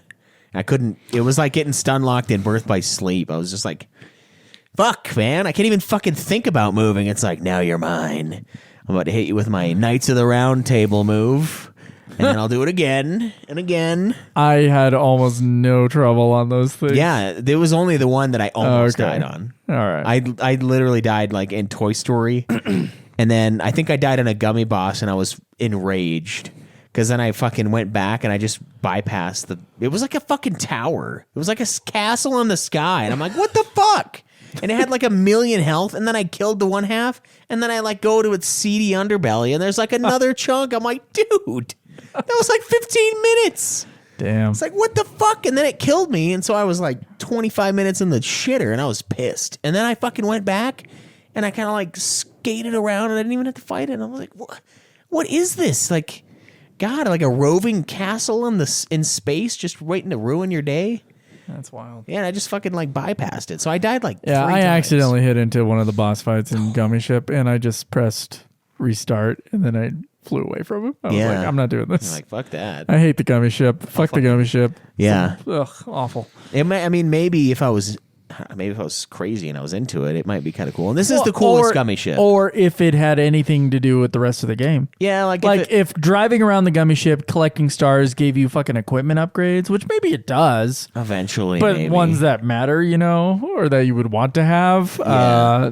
But unfortunately, the game is too easy. Yeah, like make it worth my while. Like Birth by Sleep, grinding with the new animals. Or not Birth by Sleep, Dream Drop Distance. Too many fucking 3-word combos in this. That one, like grinding with the animals, you know, 20 minutes with a new animal, you're fucking stacked now. Like that's a lot of extra health and damage and whatever you need. And like the Gummy Ship, though, it's like it only serves the Gummy Ship. But I mean, I can't complain too much. I didn't get like stuck on anything in this game like I have with the previous Kingdom Hearts. There were things in the other Kingdom Hearts where I'm like, there were no walls. So that was appreciated. So I guess I'm not complaining. But sometimes you want a game where you want to be challenged. And I don't say any of these are that, but the gameplay's fun, Yeah, it was a good time. I think they could make tweaks to make it in the other direction a little bit, but you would have to care more about the stuff that you get all throughout the game. So. Yeah, and I mean, I agree, though. I think this is probably one of the most fun. Yeah, it's probably the funnest in the series as far as the gameplay goes. It was really smooth, really fun. They threw tons of stuff in just to make you have fun. Yeah. And this is the only game I didn't do the 100 Acre Wood in. It was a betrayal. I don't know if it's more fun to me than Dream Drop. Dream Drop was a little bit more vertical, and I really liked the system on the back end of Dream Drop. I love the back end system on Dream Drop. But it is one of the funnest games for sure in the series, I think. All right. Let's talk about music and the look of the game a little bit. Let's do it.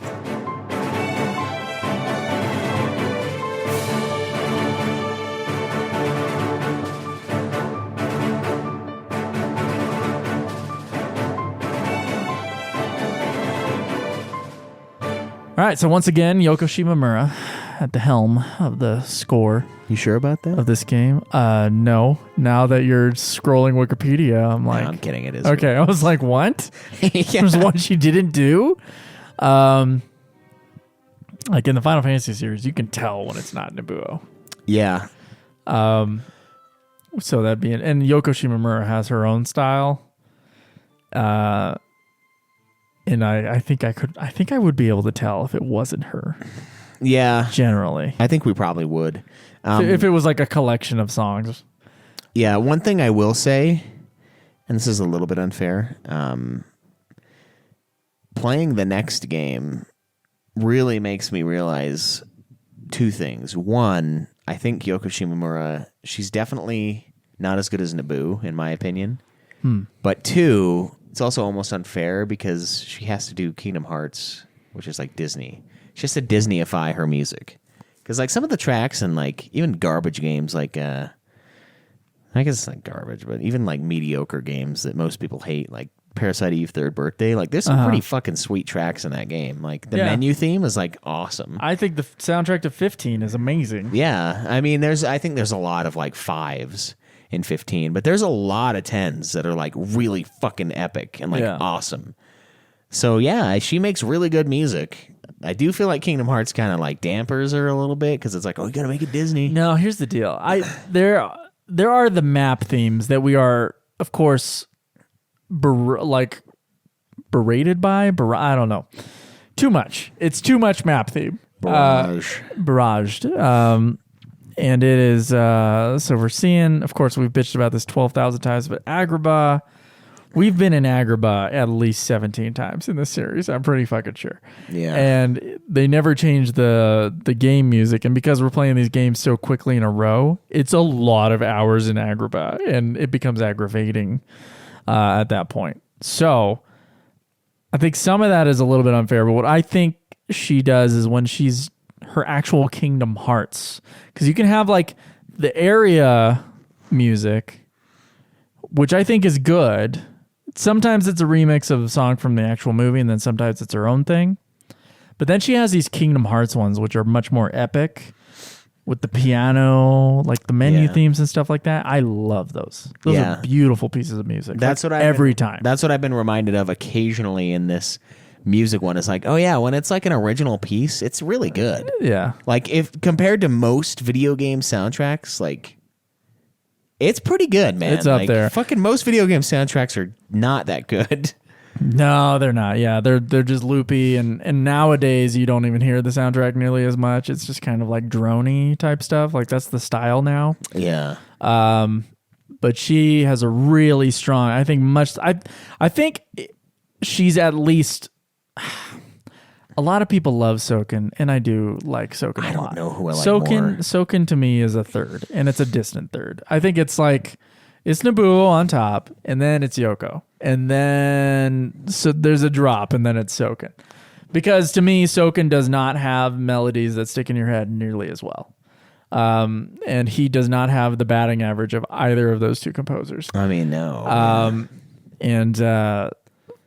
And it's nothing to do. He's definitely not bad. He's quite a good composer. And the thing is, he's just in comparison to the other Square Enix composers. By the way, everybody else, every other composer who's ever worked at Square Enix is way below Soken too. Yeah. So within that, it's like those three are standouts, and then everybody else is kind of like whoever made the soundtrack for 12 and 13. It's like. They're not like there's interesting moments in both of those. There's scores. great stuff in those, but they are compared. It's not even close. Not even close. And in that respect, like Soken's actually pretty high up. If I'm counting, probably 6 other composers that have worked at Square Enix whose names I don't really know. And I think like their popularity is kind of also stacked 1, 2, and 3. I think Yoko Shimomura's scores are very popular. They also do like the roaming concert stuff for Kingdom Hearts yeah, music. They do, yeah. And I'm sure it's not the Disney shit. It's probably her Some stuff. of it has to be, I right? mean, yeah, I guess if they're going to do an hour-long concert, it would have to be. Yeah. I mean, it wouldn't just be like 12 different versions of bling, ding, ding, ding. Like, it can't be all that. But I love the music of Kingdom Hearts. I really do. And Kingdom Hearts 3 is just another example of that. We get some new stuff. A lot of the world music, and probably, maybe all of it. I couldn't remember with Tangled.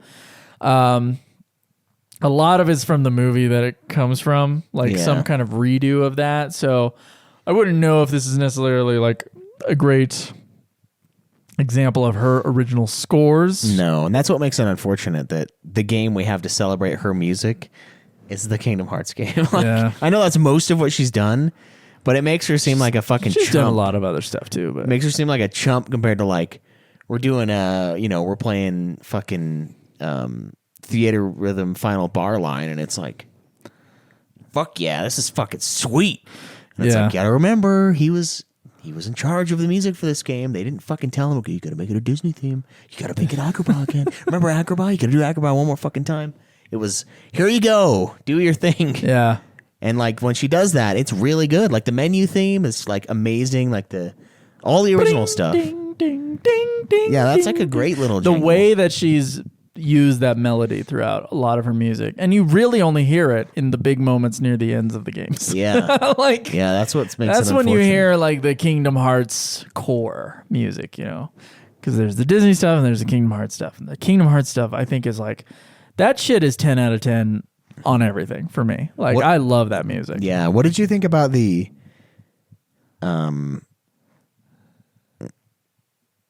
opening theme?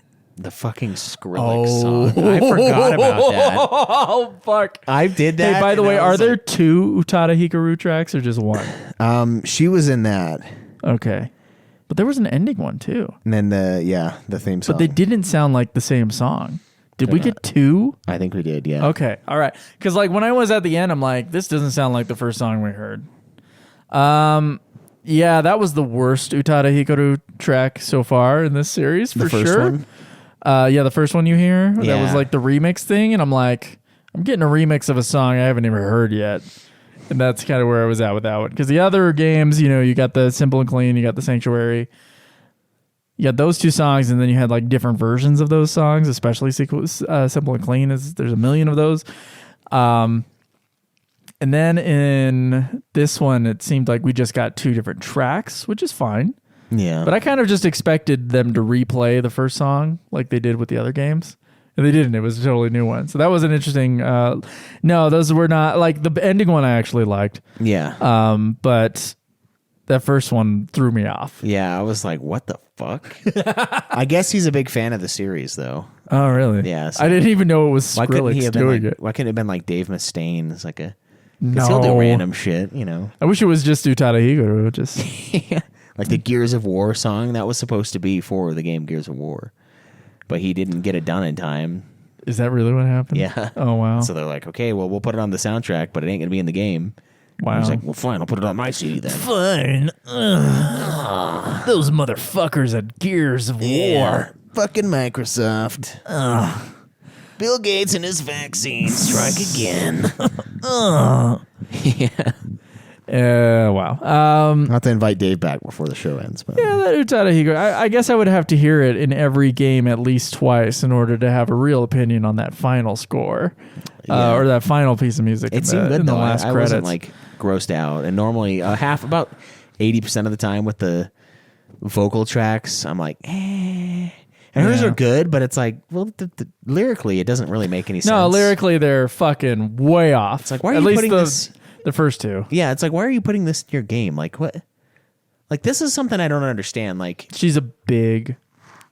I mean, this fucking game did sell 5 million copies in a week. I forget that Utada Hikaru is non-binary now. So they are a big singer in Japan. Mm. So, in that respect, it's like... It's in terms of what I've heard is like Utada Hikaru is like almost as big or as big as Michael Jackson in Japan. Really? Yeah. Damn, so like bigger than Justin Timberlake. So I'm guessing they're just like, we're getting an Utada Hikaru song, let's use it. It just seems weird to me because like, to bring it back to, again, Metal Gear Solid, when he has like tracks in his game, Like, it makes sense. Like, the guy, he, like, thinks these things through. And, like, no, I feel like nobody else thinks these things through. Like, I don't know why, and maybe I'm just being unfair, but, like, he has, like, a live action, a song, and it, like, fits. Like, it fits the game. And it's like, oh, it's kind of, like, thematically similar. And, like, and these guys, they just fucking, they're like, oh, I like that song. Put it in. It's like, dude, I get it's big, but I'm like, come on. Don't you want it to match your game that you made? Your project that you just spent, like, fucking 5 years on and God knows how many $1 million? No, it's funny, just, like, sometimes I look at video game cutscenes and I'm like, okay, so here's a big difference between video game cutscenes and, like, a Pixar movie, for example, or like let's just say Advent Children versus a Pixar movie. I think the goal with Pixar and all of them are to have camera angles that are natural to what people do in live action. Like, I've heard interviews and stuff, like, that's like a big aspect. They'll have cinematographers, including like Roger Deakins has come in and has been like a presence within the look of the How to Train Your Dragon movies. He's one of the greatest cinematographers living right now. And he just goes in and he like has discussions about like what lighting would be natural for this, like all these things, and like, would this camera angle be like a human camera angle? Because the less human a camera angle is, the more the camera move or whatever, it calls attention to itself. And sometimes filmmakers want that, and sometimes they don't. I don't know if the video game cutscene crowd, like the people who direct video game cutscenes, are necessarily on board with that line of thinking, because they, and including in this game, I did have a moment where I'm like, why did they just do that? The camera's moving like fucking crazy all over the place, cuts in weird spots, like, so your orientation as a person, it just kind of like, it gets a little screwy. And so, like, to me, I think Hideo Kojima especially is one who is paying attention to that kind of thing. But then again, where they're trying to like make a thing where it just feels like a big piece, and it feels like he loves movies clearly, and it feels like a video game movie, you know? I mean, that's what he wanted to do. And in this respect, I think these are just like, let's say Nomura. I don't know much about this guy. I've never done we've done quote unquote deep dives on him, but there's not that much information on this guy out in the West here. So if you forgive me for doing some for guessing here, these are guesses. This dude loves drawing zany shit. Yeah. I think that is probably when he is in charge of a production of a game, he's going to spend a lot of his time on that. And then there are going to be some things, and I think every artist is going to be like this. There's going to be some things that there are just like 100% attached to, 100% focused on. And then there's going to be some things that are going to be a little bit more laissez-faire about. Yeah. It's just like, I know I have to have a song in here. Let's have a Tada Hikaru do a track. He just doesn't think about it. And I don't know if he is as particular about that, you know? Yeah, I just think Or he's like, hey, these lyrics don't even thematically have anything to do with Kingdom Hearts. Kingdom Hearts 1 is not a love story. They're like children. And this is about a woman who has finally found the man of her dreams. That's what this fucking simple and clean song is about. Yeah. It has nothing to do with Kingdom Hearts. Shit, it's only barely in Kingdom Hearts 2. Maybe they get a little like attracted to each other. So, maybe. Oh, yeah. I mean, they do pretend it's a love story slowly throughout the Yeah, it builds, but it ain't Kingdom Hearts 1. They're like 8. Yeah. And it's just his friends, Kairi and Riku. Yeah, and even Disney movies at that time weren't floating that kind of crap. So, I mean, that kind of garbage. I don't know. The Hunchback of Notre Dame is Yeah. He lusts after her, and there's like the like stripper motion that she does in the flames. So it's like, I can't believe this is in a kids movie, but it's like one of my favorite parts of all of Disney movies. So yeah. The Hellfire music part in Notre Dame. But anyway, I don't know if he's that particular about those sorts of things. I think that like Kitase is a little bit more particular about certain things. It's odd because he's another film guy, but yeah, and I mean even like FF12's. I don't like the song, but the song, I guess I feel like it kind of worked. Well, there are some songs in these games that are like not harmful. So they're either fucking awesome, which there are 3, or there are hot garbage, which is a lot, which are unforgettable in their own way, or they're songs that are fine. So we have bitched about really bad ones, right? And a lot of them are Nobuo's, to be fair. Yeah. Like, he wrote them. And then we have bitched, and honestly, a lot of people love him, so we're in the minority of the Final Fantasy community. Yeah, Eyes on Me is an atrocious song. Yeah. So is Melodies of Life. Well, that one's not nearly as bad. No, but it's not. It's hard to be as bad as... To me, it's like Melodies of Life is too on the nose. Like, lyrically, it's like too much. Yeah. I don't mind both of those when they're like remixed into orchestrated versions in the game. Or into Megadeth versions. They're pretty sweet. Or those. The Final Fantasy X-2 stuff, like 1,000... 1,000 Words is a pretty good song. Pretty decent pop song. The however, the What Can I Do For You song, abysmal. Horrible. Yeah. But there is a song at the end of Kingdom or Final Fantasy 12, can't remember it, to save my fucking life, which means it was neither amazing or atrocious. Exactly. I can't remember it either. Final Fantasy 16 also. It was neither amazing just played it. nor atrocious, so it just goes right there. If you played it right now, I probably wouldn't even remember that I had heard it. However, the Stand By Me redo in Final Fantasy 15, amazing. Yeah. Love it. And the ultimate. The greatest live action song ever, My Way from fucking Stranger of Paradise. Stranger of Paradise original track. Hell yeah. That was fucking sweet. I was like clapping, man. I was like, this is fucking awesome. Like, that's amazing. I can't believe this game just did this. Amazing moment in Final Fantasy. And then like the 14 songs, I would say like they started amazing and have gotten like progressively worse. Yeah, and even like truly listening to freaking the amazing one Answers, I'm like, you know, we've ripped on it for years now. It's like eat, shit, sleep, fuck. No. Read the paper. No. Put on slippers. Oh no. It's like, what are we just chronicling our fucking Tuesday? Like, what the fuck?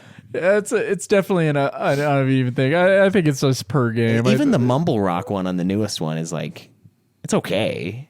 It's not as cool as the fucking like metal theme that they had in the one dungeon. And I was like, why isn't this the main theme of the fucking thing? This is sweet. The sitar metal. Yeah, I was like, this is fucking awesome. Yeah, there's some good standout moments there. But yeah, it is. Normally, it's either so bad that you can't forget it. It's almost like all the video game movies we do for Nude Clan. It's like most of them are kind of the ones that like, honest to God, can't remember. I just finished it and I can't remember the movie. I think a lot of like the Utada Hikaru tracks are. Maybe they're memorable. Like those first 2 are memorable, but I'm wondering if it is just because it wasn't at the end of the game. It was both at the beginning and the end of both of those games. And then it's been repeated throughout the series. That's probably why. And I'm personally familiar with a couple of them because I am a fan of Utada Hikaru's music. Generally, her English albums are, oh my God, awful. Is she going to be the president of America? No, it's not a Shin Godzilla situation. Utada Hikaru's, they have 2 native languages, so bilingual, English and Japanese. No. Actually bilingual. So, however, the English writing ability Not as strong. Not strong. I would say bad. To be fair, it's not like you'd be writing, Spanish songs or anything like that. Oh no, that's a horrible idea. Someone asked me. Someone asked me once, like, would you direct a movie in Spanish? And I'm like, I sure as fuck would not write one in Spanish. That would be a bad idea. Maybe if it's a kid's movie. And maybe if I lived in Mexico for 10 years and had like a good grasp of it. Yeah, but there's a lot of nuance with there's too much. There's too much nuance. And it's not like Guillermo del Toro is out writing nuanced. Well, actually, in some ways, yes, but he's not making little family dramas about the British countryside or whatever. He's making fucking big sci-fi movies. Yeah. And he always has a co-writer who is very good in English. So it's quite, it's different. I mean, shit, yeah, like how long's your girlfriend been here? And like I'm making like innuendo jokes and it's not always it's not always going to land. That shit takes a long time to fucking pick up. Yeah. Little subtleties like. So, yeah. And her English is great. No, I couldn't even tell. So ain't writing no Spanish movies. So I wonder what that is about Utada Hikaru, but I don't know. It's not like the other stuff like Eyes on Me. That does not fucking translate either. Like that's rough. They tried. They did some self translation there. I don't even think Google Translate. Yeah, that's like a Google Translate job. It's bad. And then they change it for the Distant Worlds concert, which is funny to me. It's like they had to fix the lyrics for Distant Worlds. Yeah. Yeah, they're like... Whenever sang my songs. Guys, you published this? Yeah. Like, what are you, fucking Pantera? You can't fucking say that. I mean, when your lyrics look... when Pantera's lyrics look better than yours, I think there's a problem. Yeah, you got to reevaluate. Yeah, you got to what you're doing here. I mean, my ears can hear what you say to me. Yeah. Is better than Whenever sang my songs. I gotta say. Yeah. Unfortunately. That is pretty sad. But honestly, it looks great. It's on the Unreal Engine. Yeah. It's a huge leap forward from the other games, like massive. Yeah, and we were just talking up how good Dream Drop looks for a handheld, and this is like... Yeah, but this is PS4. Yeah. This is like prime middle of the road, like middle of PS4's existence on the Unreal Engine. It still feels like a Kingdom Hearts, though. I can tell that there's something different about it, but maybe that's just because I know it's on Unreal. Yeah, I mean, it feels a little different. I didn't know that, and I still felt like it was a little off. Yeah. And it's like, it is kind of... I wouldn't say off bad. It's just slightly You're right different. With the floaty, though. Like, it's almost like stuff stays in the air for too long. Because I've been like, let's do the carousel. Like, fuck them up with the carousel. And like, they're still flying, and I'm like, fuck. I'm just down there doing the mini game just for no one. And that might not have anything to do with its game engine, but I know the game engine is like... It's how it puts all the different elements together. And with Unreal, like a lot of the stuff is basically it's like on there by default, and then you can change things. So it has its own like model editor and stuff. And it's like something where you can build it from the ground up. There's basically two big game engines that almost everybody uses, and it's Unity and it's Unreal. Then like other companies will do their own in-house engine or a specialized engine for other things, but those are like the two most common ones. So it was unusual from Square, who generally makes their own in-house stuff, to take a huge franchise game and decide that it's going to save a bunch of money and it's going to work just fine to make it on Unreal. And you know what? It did. It worked just fine. It was great. They almost did that with FF7 Remake, and they almost had another place fucking direct it. You remember that? They were like going to have another company make the game, basically. Oh. And then it kind of fell through. I vaguely remember that. Okay. How crazy would that have been? It's like, here's our most cherished IP. We'll just go ahead and make it. I mean, I'm sick of them having it be their most cherished IP. I wish they would move the fuck on. Yeah. But that game was also fucking awesome. So it was. That was the thing where it's like, well, I guess I was wrong for this one. I like that this exists. Yeah. It's fucking amazing RPG gameplay. So we got a couple. I did this really late for you guys. I'm really sorry. Just because of how like I'm slightly less sorry. just because of how things. Oh, never mind. There's actually lots. That was quick. I only posted this like 2 days ago. I was like, guys, we're planning on doing a recording of Kingdom Hearts 3 review on Sunday. Write us your own reviews. So yeah, let's get into those reviews and questions. Let's do it.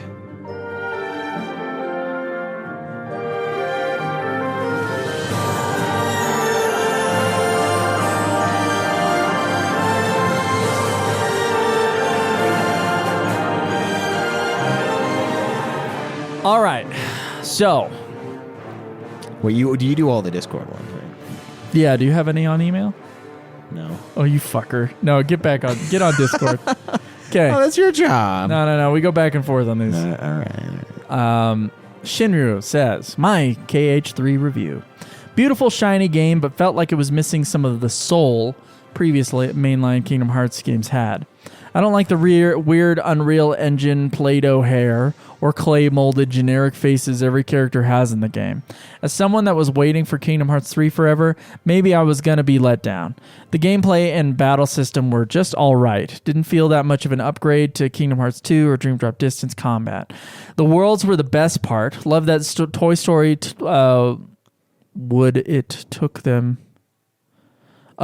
they loved that Toy Story was in it, and it took them forever to finally use Toy Story in Kingdom Hearts, basically. The Tangled World and Big Hero 6 ones were memorable. I wasn't a fan of the big bombastic bosses. Oh, that's true. That was something new about this one.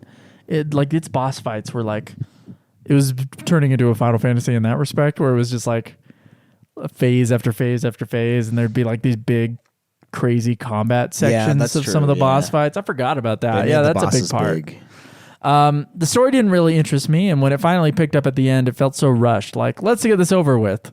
Rushed? So long, Shinru, so long. Yeah. I'm just kidding. Worst final world / final dungeon in the series, which sadly affected all the fan service boss fights and boring generic arenas that mostly all looked the same. That's a good point. The organization members in Ansem Xemnas deserve better. They should have been frequent bosses in the worlds throughout the story like Kingdom Hearts 2. The story we just got through saying. But yay, finally a sort of conclusion to Xehanort's saga and him getting defeated.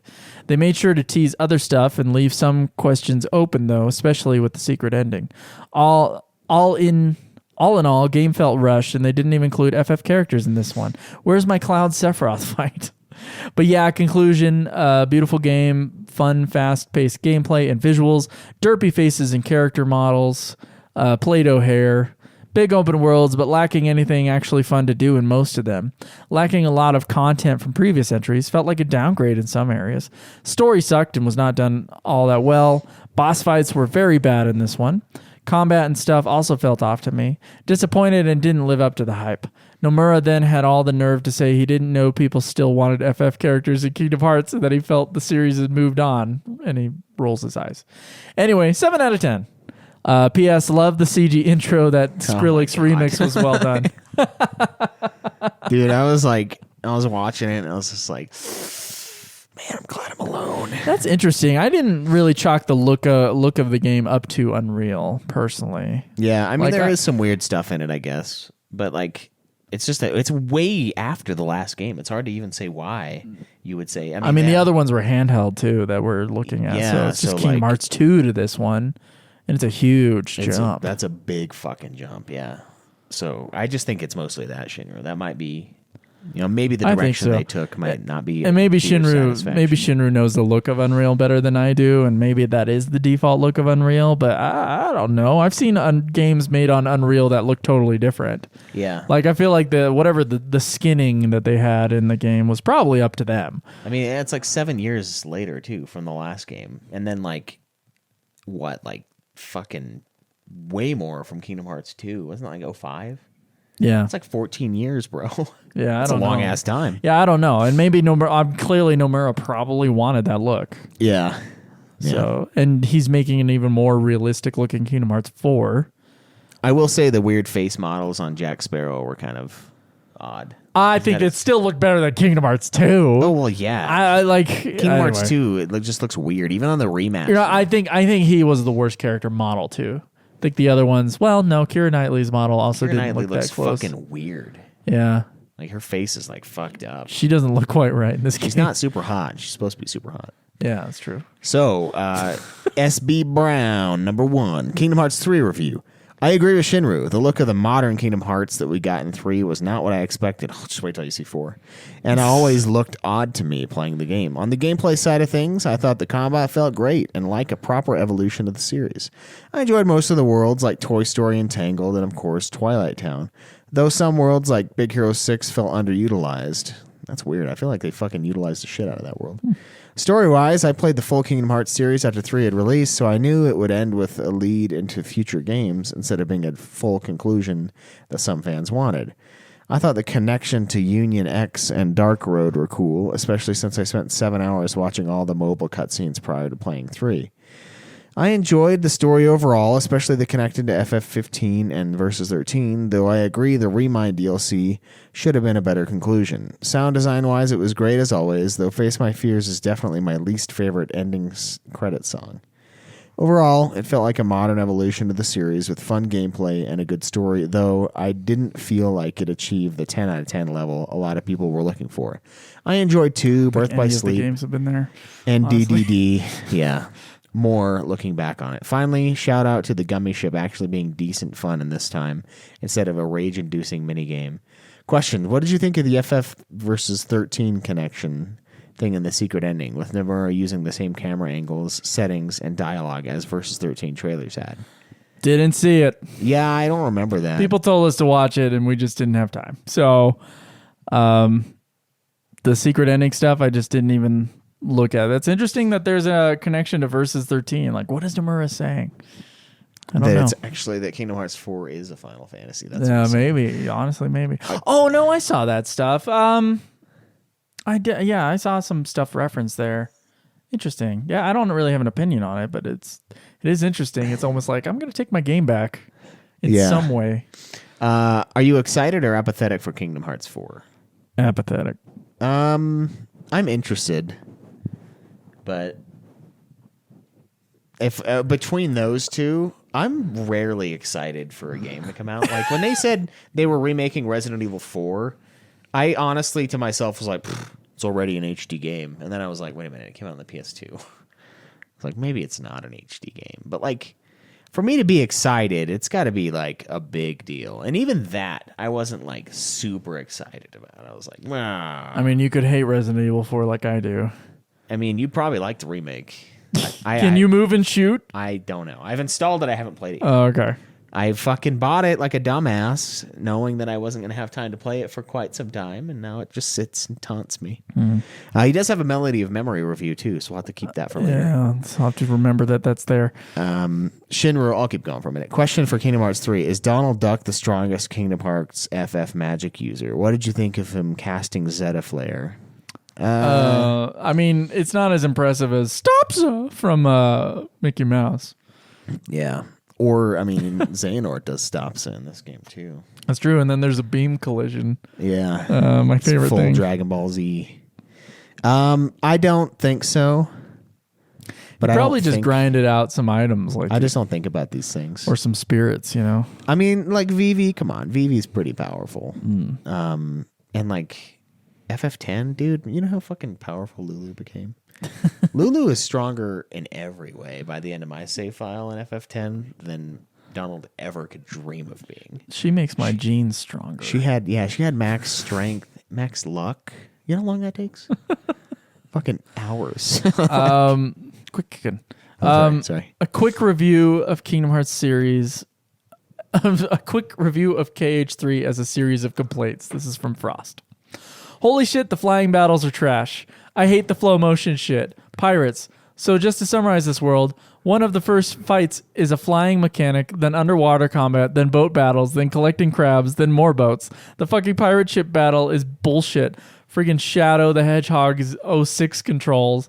I'd rather go back and play Chain of Memories than do this again. I liked that part. I actually like the pirates gameplay-wise. I like the pirate stuff, personally. And I think you like the ships. Yeah, I thought it was fun. That aside, I think they did a really good job with the last act.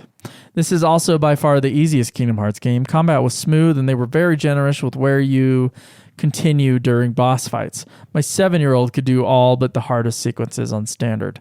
Overall, they basically stuff everything from the games into one big package with some Disney characters, and it mostly works. Nimoy's replacement as Xehanort felt bad, but I guess there's nothing you can do. Axel says, "Do you know how popular I am?" was fantastic. Axel saying, "Do you know how popular I am?" was fantastic. I'm like, yeah. That was also a wink to the audience. Yeah, I remember that moment. Yeah, I do too, because I did it yesterday. Even though so much has happened since. So much. So the Saurodon says Donald Duck is equal in power to Bahamut in FF16, except for Bahamut as an icon. Well, Donald is a duck. Donald is stronger. Epic Mediocrity, Kingdom Hearts 3 partial review. I wasn't able to beat Kingdom Hearts 3 in time for a review since you guys are going through these games faster than Taco Bell goes through me.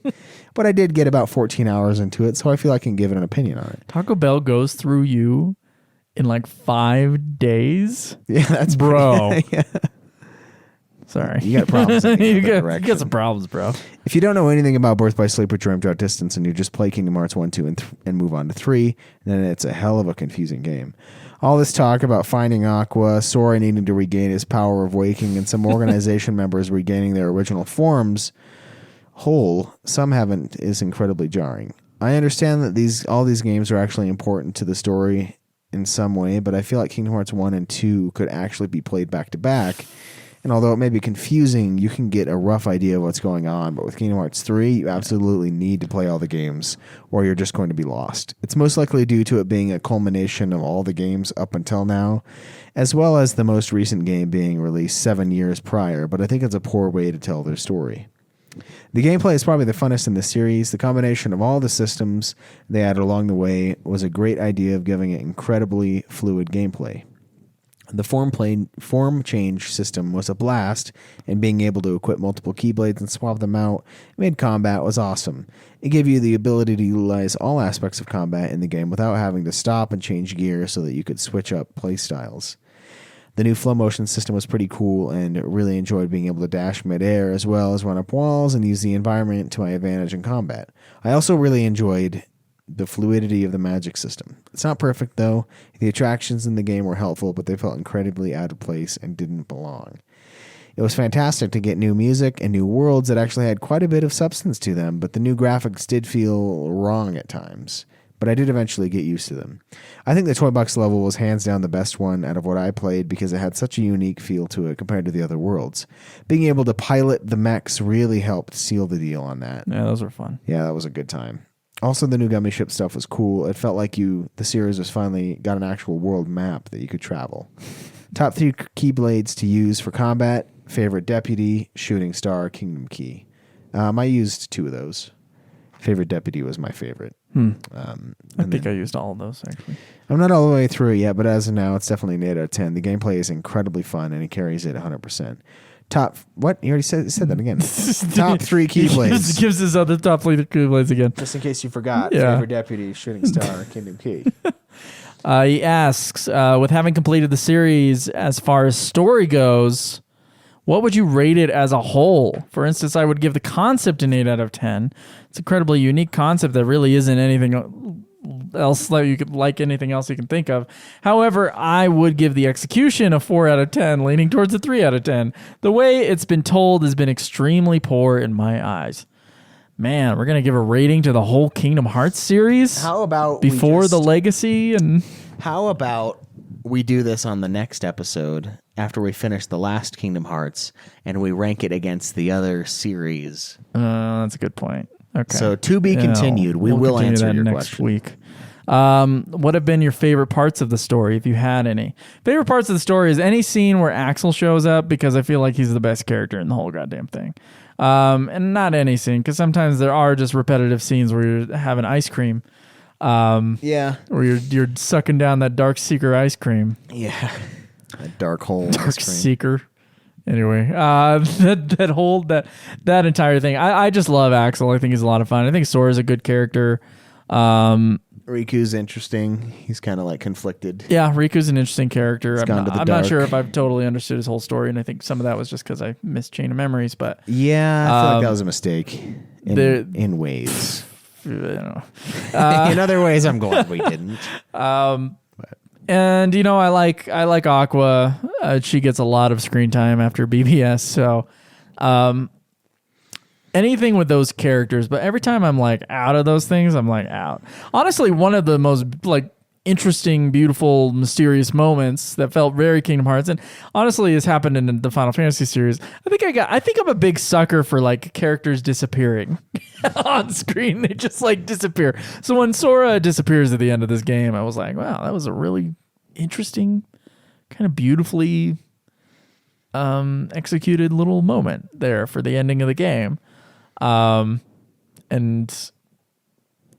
yeah, so I think that's one of them. And then who am I ever going to eat ice cream with? Because I laughed for about 5 minutes and texted people that and put it on the Discord. Like, who am I going to eat ice cream with? I think is underrated part of the game. Yeah, those are the ones that are sticking out to me right now, I guess. Yeah. Favorite parts of the story. Yeah, Axel's pretty good. It's interesting. One thing that we didn't really touch on, we were kind of annoyed that like in 358/2, it's like these people act like they do have their hearts, which is like their souls and their identity. And it's because they did. They have like tiny chunks of it that are left, and it just slowly grows back into a normal heart. But then I'm like, well, then what's the point? Like, if that happens, then why does it matter that they lose their heart? These things just become, it's like Arnold Schwarzenegger and like fucking, what is it, like The Fifth Day or whatever, the movie where he's got a clone? Yeah, Sixth Day. Sixth Day, it's like that. They're like both Arnold Schwarzenegger, and then they just like take turns, at the end. Like, what the fuck? What are we doing here? Yeah, I liked those moments. I wish the Xehanort stuff at the very end would have been better executed, more so that I would have impactful. cared. Yeah, because it was cool. But it just anyway, he says, would you recommend the series to people? Yeah, probably. If you like Disney, I'd recommend it to you if you like Disney. If you like Final Fantasy, I don't know if I would necessarily. Man, no, it does not hit none of them. None of them hit the main series quality level of Final Fantasy. They don't. I think if you're a big time weeb, sure. Absolutely. This, I'm sure you can sink your teeth into shit that does not make sense. Yeah. In this series, and you're gonna cry at the end or whatever of 358/2 days. You think this is why? I bet this is why Dave Mustaine got kicked out. What's his face? Ellefson? No. Kiko? No. Guitarist Marty before. Friedman? Marty Friedman, yeah. He's like, why are you always playing those Kingdom Hearts games? I would like to. Don't you know Final Fantasy is for men? Yeah, that's probably Fucking weeb. I mean, since he's part of our circle, of course. Yeah. I'm gonna have to ask him. That is just one of the funny things that just happened, though. You know that one he kicked out, and then I had to list 3 people to get down to the person that that you were talking about. No, not the one holding his dick.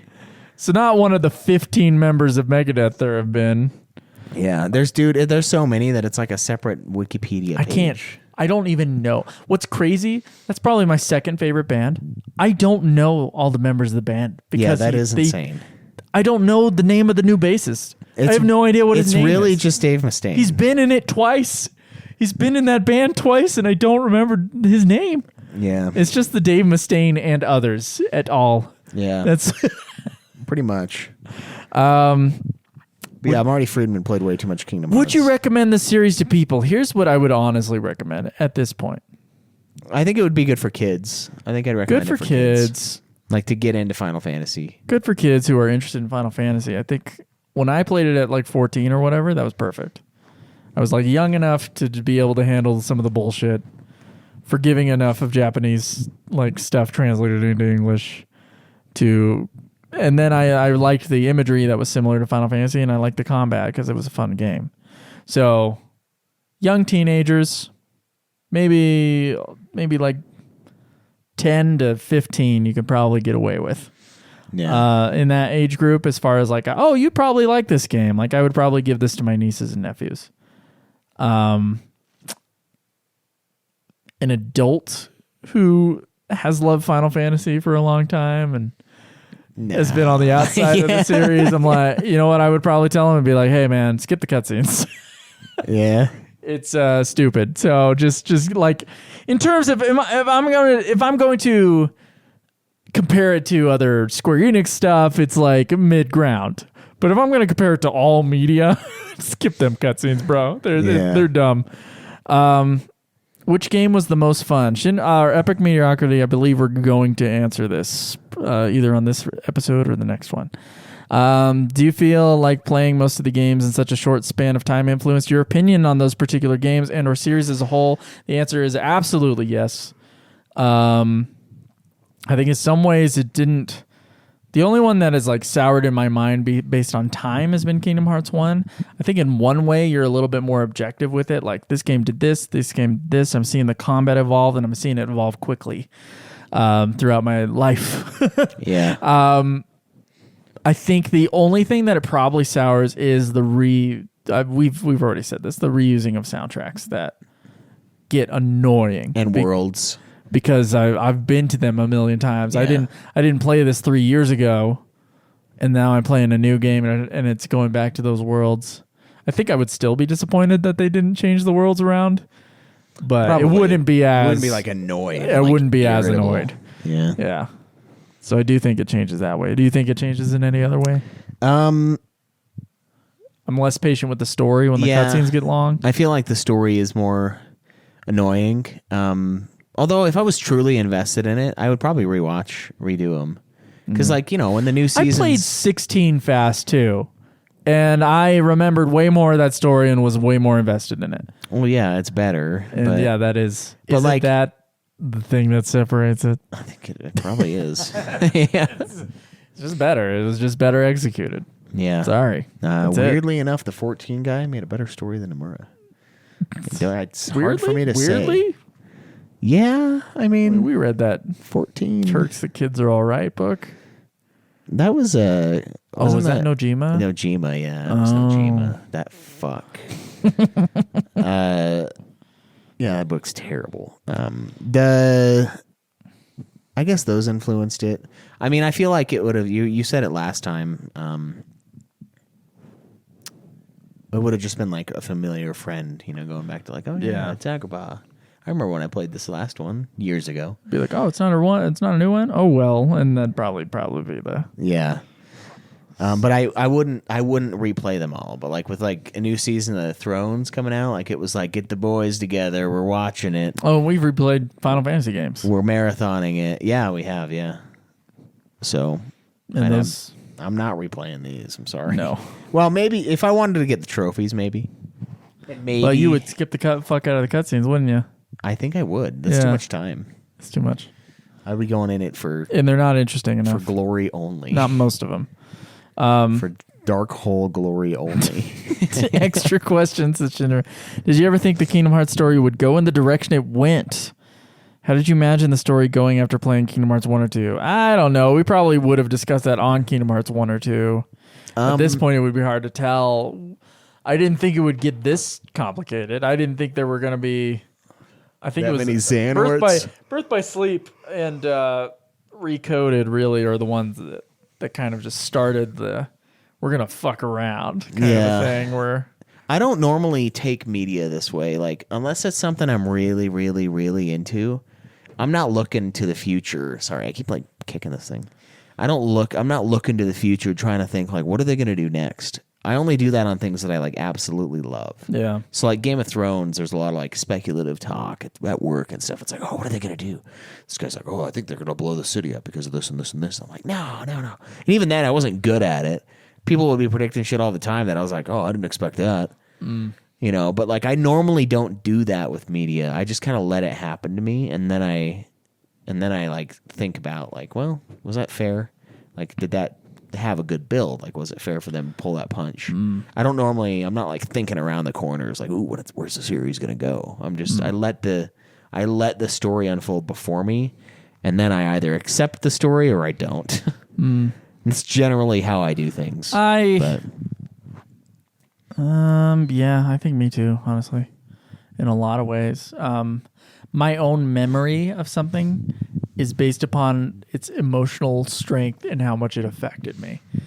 It's like same with in every medium, books, movies, whatever. There are some books I've read once and I remember so much of either the story or the information I got. And then there's a lot where it's just kind of in the middle where I remember the gist and then there's a lot of holes in there, right? And I just remember the feeling it kind of gave me. And then there are some that just fucking just drop off from my brain. Yeah.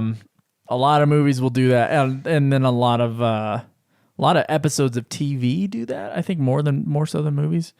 And then YouTube videos. I watch YouTube videos all day. I couldn't tell you the 16 YouTube videos I saw the day, Yeah. which honestly I don't like. And we talked last time about social media and all that shit. That's part of why that's all kind of in there. That's part of why I've like steered away from political podcasts too recently. Because one, I'm like a serial person. Like I like to do it all. Yeah. And when I fall too behind, like even on Completionist. Yeah, I like even on like Peterson, I'm like 2 years behind on his show. That's wild. And There's some good ones in there. I really like that guy, but I'm like, I just don't have time. And he started doing like 2+ a week. I'm like, dude, I can't.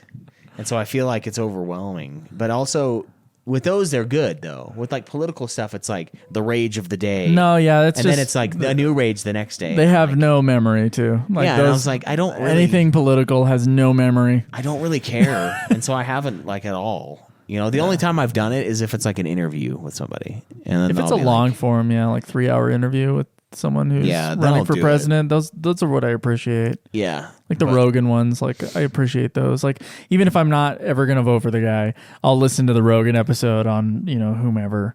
Yeah. And it's like, yeah, okay. Now I have a new perspective on this person. They feel more like a person, less like a talking point, which I appreciate. But yeah, I don't like that kind of media either. That's what I'm getting at. It's like, Yeah, I just don't have time. it's not fulfilling enough for me. I'd rather listen to and rank all of the Megadeth albums, which I have done now. Of course. Except for, I guess, Hidden Treasures I need to buy. Oh, that was a fun one. Well, 4 tracks. Yeah. Then the other ones are like remakes of or covers. But anyway, let's get to the last chunk of this, shall we? The legacy of the game and our rankings. Let's do it.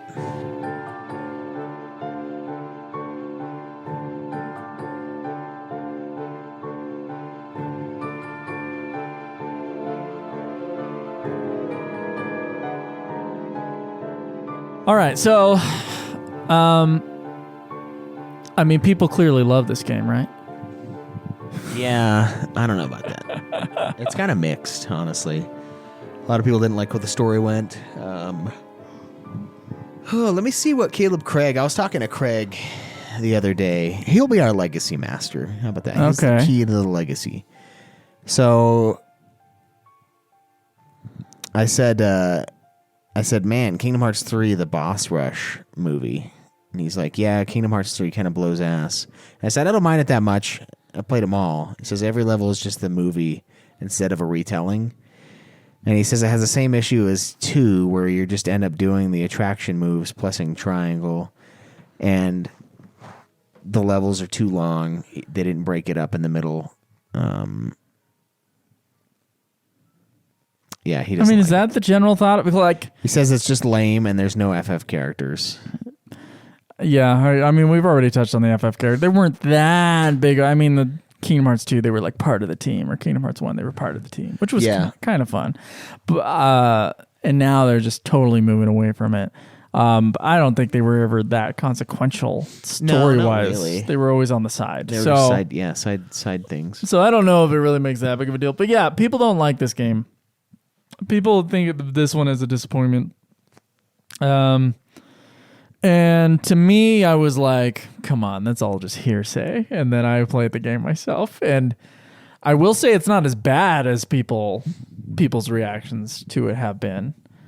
As a full game, if you're only doing 1, 2, and 3, I can understand. Like 2 is a story you can follow a lot better. 1 isn't confusing or weird at all, really. No, 1 isn't confusing at all. 1 is clunkier though, and I actually I think the gameplay is a little better in 3 than it is in 2. Yeah, I do too. However, like the retelling of the movies is insane to me. And yeah, there's 2 of those that are just basically that. Tangled and Frozen are just the movie retold. Yeah, thanks and for the that gets 3-hour annoying. ad. And then the wrap up of the really confusing series. I'm sure a lot of people hate it because it's pretty confusing and they never played the spin-offs. And then people who've played the other games, at least some of the people in the comments, are pretty lukewarm on like how the game looks and how it wrapped up the story to them. So Yeah. I think in general, this game could have never hit the hype anyway. And it certainly didn't exceed expectations. So I think, yeah, I can see the disappointment there. And this game seems as a disappointment. However, I don't think it's as bad as people say it is. Yeah, I mean, I guess the ending is kind of disappointing, but I don't know if it was ever going to not disappoint me because it's already like a story that I don't really care about that much. I just think it's kind of annoying that they tried to cram in like, oh, don't you care about Xehanort? It's like, no, I don't. I don't care about him at all. He's had no motivation until the last hour of the final game, the 9th over 5 Kingdom Hearts game. Yeah. Like, I never really was into the story that much in these ones. It was always kind of convoluted and like, well, how do we make this thing work? Okay, we'll do this thing. And it's like, I don't have any interest in that. So, I mean, I went in thinking it was going to suck. And some parts of it kind of do suck, but the gameplay is really fun. And that's been a constant through this series, and it continues on this one. So gameplay has always been fun. I actually think the first 2 games are the weakest gameplay-wise. And I mean Kingdom Hearts 1 and Chain of Memories. yeah. And then everything else has been at least a fun game. It could have been the longest cutscenes ever. Like it was in this game, but at least the gameplay was a lot of fucking fun. Yeah. So in that respect, I think Kingdom Hearts 3 is worth playing when you get to play it because it is maybe having some of that Final Fantasy 14 juice where it's like, the cutscene to gameplay ratio in this is off. Yeah. It's really off. Like FF10, I think, is as far as you can push it ever. FF10 is about 1/3 to 1/4 cutscenes. If it's 1/3, it's pushing it. 1/4, sure. You're telling a great story. And you better be telling a great story if 1/4 of your game is a cutscene. Yeah. But past that, it's like, this is 1/2. Yeah. This is 1 part gameplay, 1 part cutscene. I bet even if you did everything, if you played the 30+ hour version of this game, that's 2 to 1. You're like, it's it's still not enough. It's still not enough, dude. This Yeah. game needs to be 50 hours long to really allow the. And you know what? If it was 50 hours long, and then it had those 10 hours of cutscenes, that'd probably be a pretty good balance. I think people would remember the gameplay part of this game a lot more. Yeah. In their retrospective points of view. You know what this really makes me want to do? It makes me want to play the Metal Gear Solid games because I've heard people bitch about Metal Gear Solid 4 in the same way where it's like a lot of cutscenes. Dude, the last one is supposed to be like a movie, basically. Yeah. And 14 had that, and it was egregious.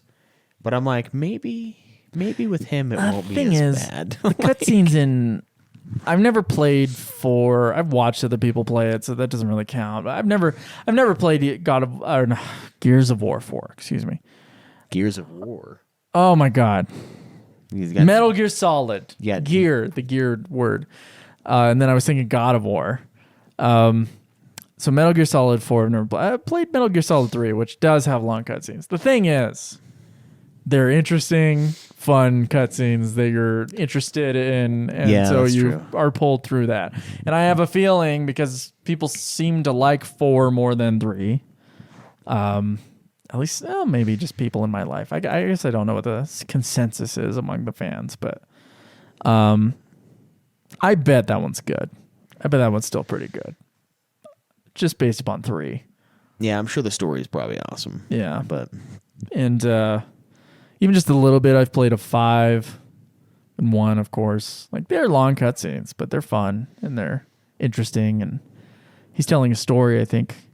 It's a little bit more down to earth, even though which is weird. It's not that down to earth, but more down to earth than Kingdom Hearts is what I meant to say. Characters. Yeah, you got a dude running around in rollerblades throwing bombs at you. Yeah, it's down to earth. Yeah, down to earth.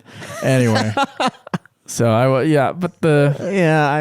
say fuck the story of Kingdom Hearts 3. It's way too long in the tooth. Yeah, dude. I was like, this game does not know when to shut the fuck up. No, it doesn't. It doesn't do it in the Disney stuff, and it doesn't do it in the Kingdom Hearts stuff either. It's just way too long. And I don't care about either, bro. But the gameplay, the music, fun. I think the look of the game personally. Yeah, it looked great, man. I think all those things are stellar aspects of the game, frankly, and it definitely feels like more of a AAA title than like making a game that looks like Kingdom Hearts 2 would. Yeah. And in that respect, I think the series kind of leveled up in that way. So I don't hate the look of it like everybody else does. But anyway, you got our rankings there? I sure do, buddy-o. So, as of our most recent episode that you guys have not heard yet, actually, no, you have. Never mind. Just kidding. That you totally heard and listened to and cherished. And we're not recording multiple reviews in a row today. Re-listened to and cherished again. Chain of Memories on the bottom for you. Then Kingdom Hearts 1, Birth by Sleep, 358/2, Recoded, Kingdom Hearts 2, and the ultimate Kingdom Hearts game, Dream Drop Distance. I had Chain of Memories on the bottom, 358/2, Birth by Sleep, Recoded, Kingdom Hearts 1, Kingdom Hearts 2, and Dream Drop Distance as the king among kings.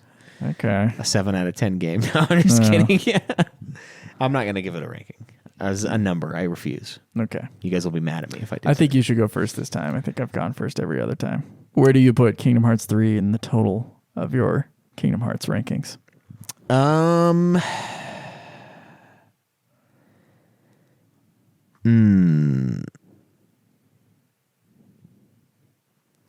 So it's not worse than Chain of Memories.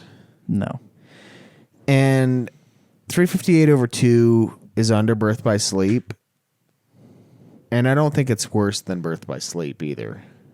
Mm-hmm. Recoded. It was a good time. Mm-hmm.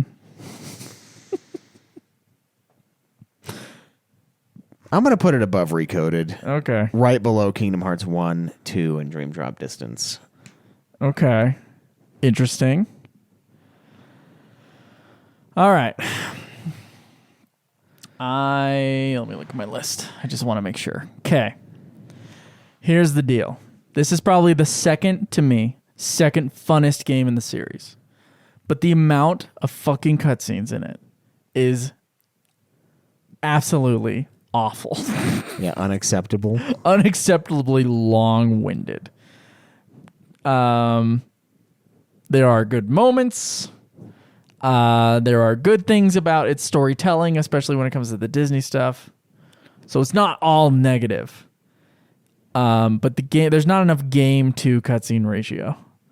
And that really bugs me. I don't think it's as fun as Dream Drop Distance, and Dream Drop Distance has shorter cutscenes. They were easier to get through. Kingdom Hearts 2 had pretty fucking long cutscenes. Great gameplay. But not as good as Kingdom Hearts 3 in its gameplay, but the cutscene length was shorter and the story was easier to follow. I honestly think it's pretty tied with Kingdom Hearts 2 for me. But my annoyance level at it is pulling it down right below it. So I think it's the third best Kingdom Hearts game. I'm going to say Dream Drop Distance, then Kingdom Hearts 2, then Kingdom Hearts 3. I generally rank Kingdom Hearts 1 lower than a lot of people, it looks like, and Recoded a lot higher. But yeah, that's kind of where I would put it. Is that pretty much where you put it, or what are you doing? I put Kingdom Hearts 1 above it. Okay. Interesting. Okay. So yeah, that's our rankings, guys. Hope you enjoyed this episode. Thank you for listening to another episode of Ultimate Final Fantasy, the ultimate Final Fantasy podcast.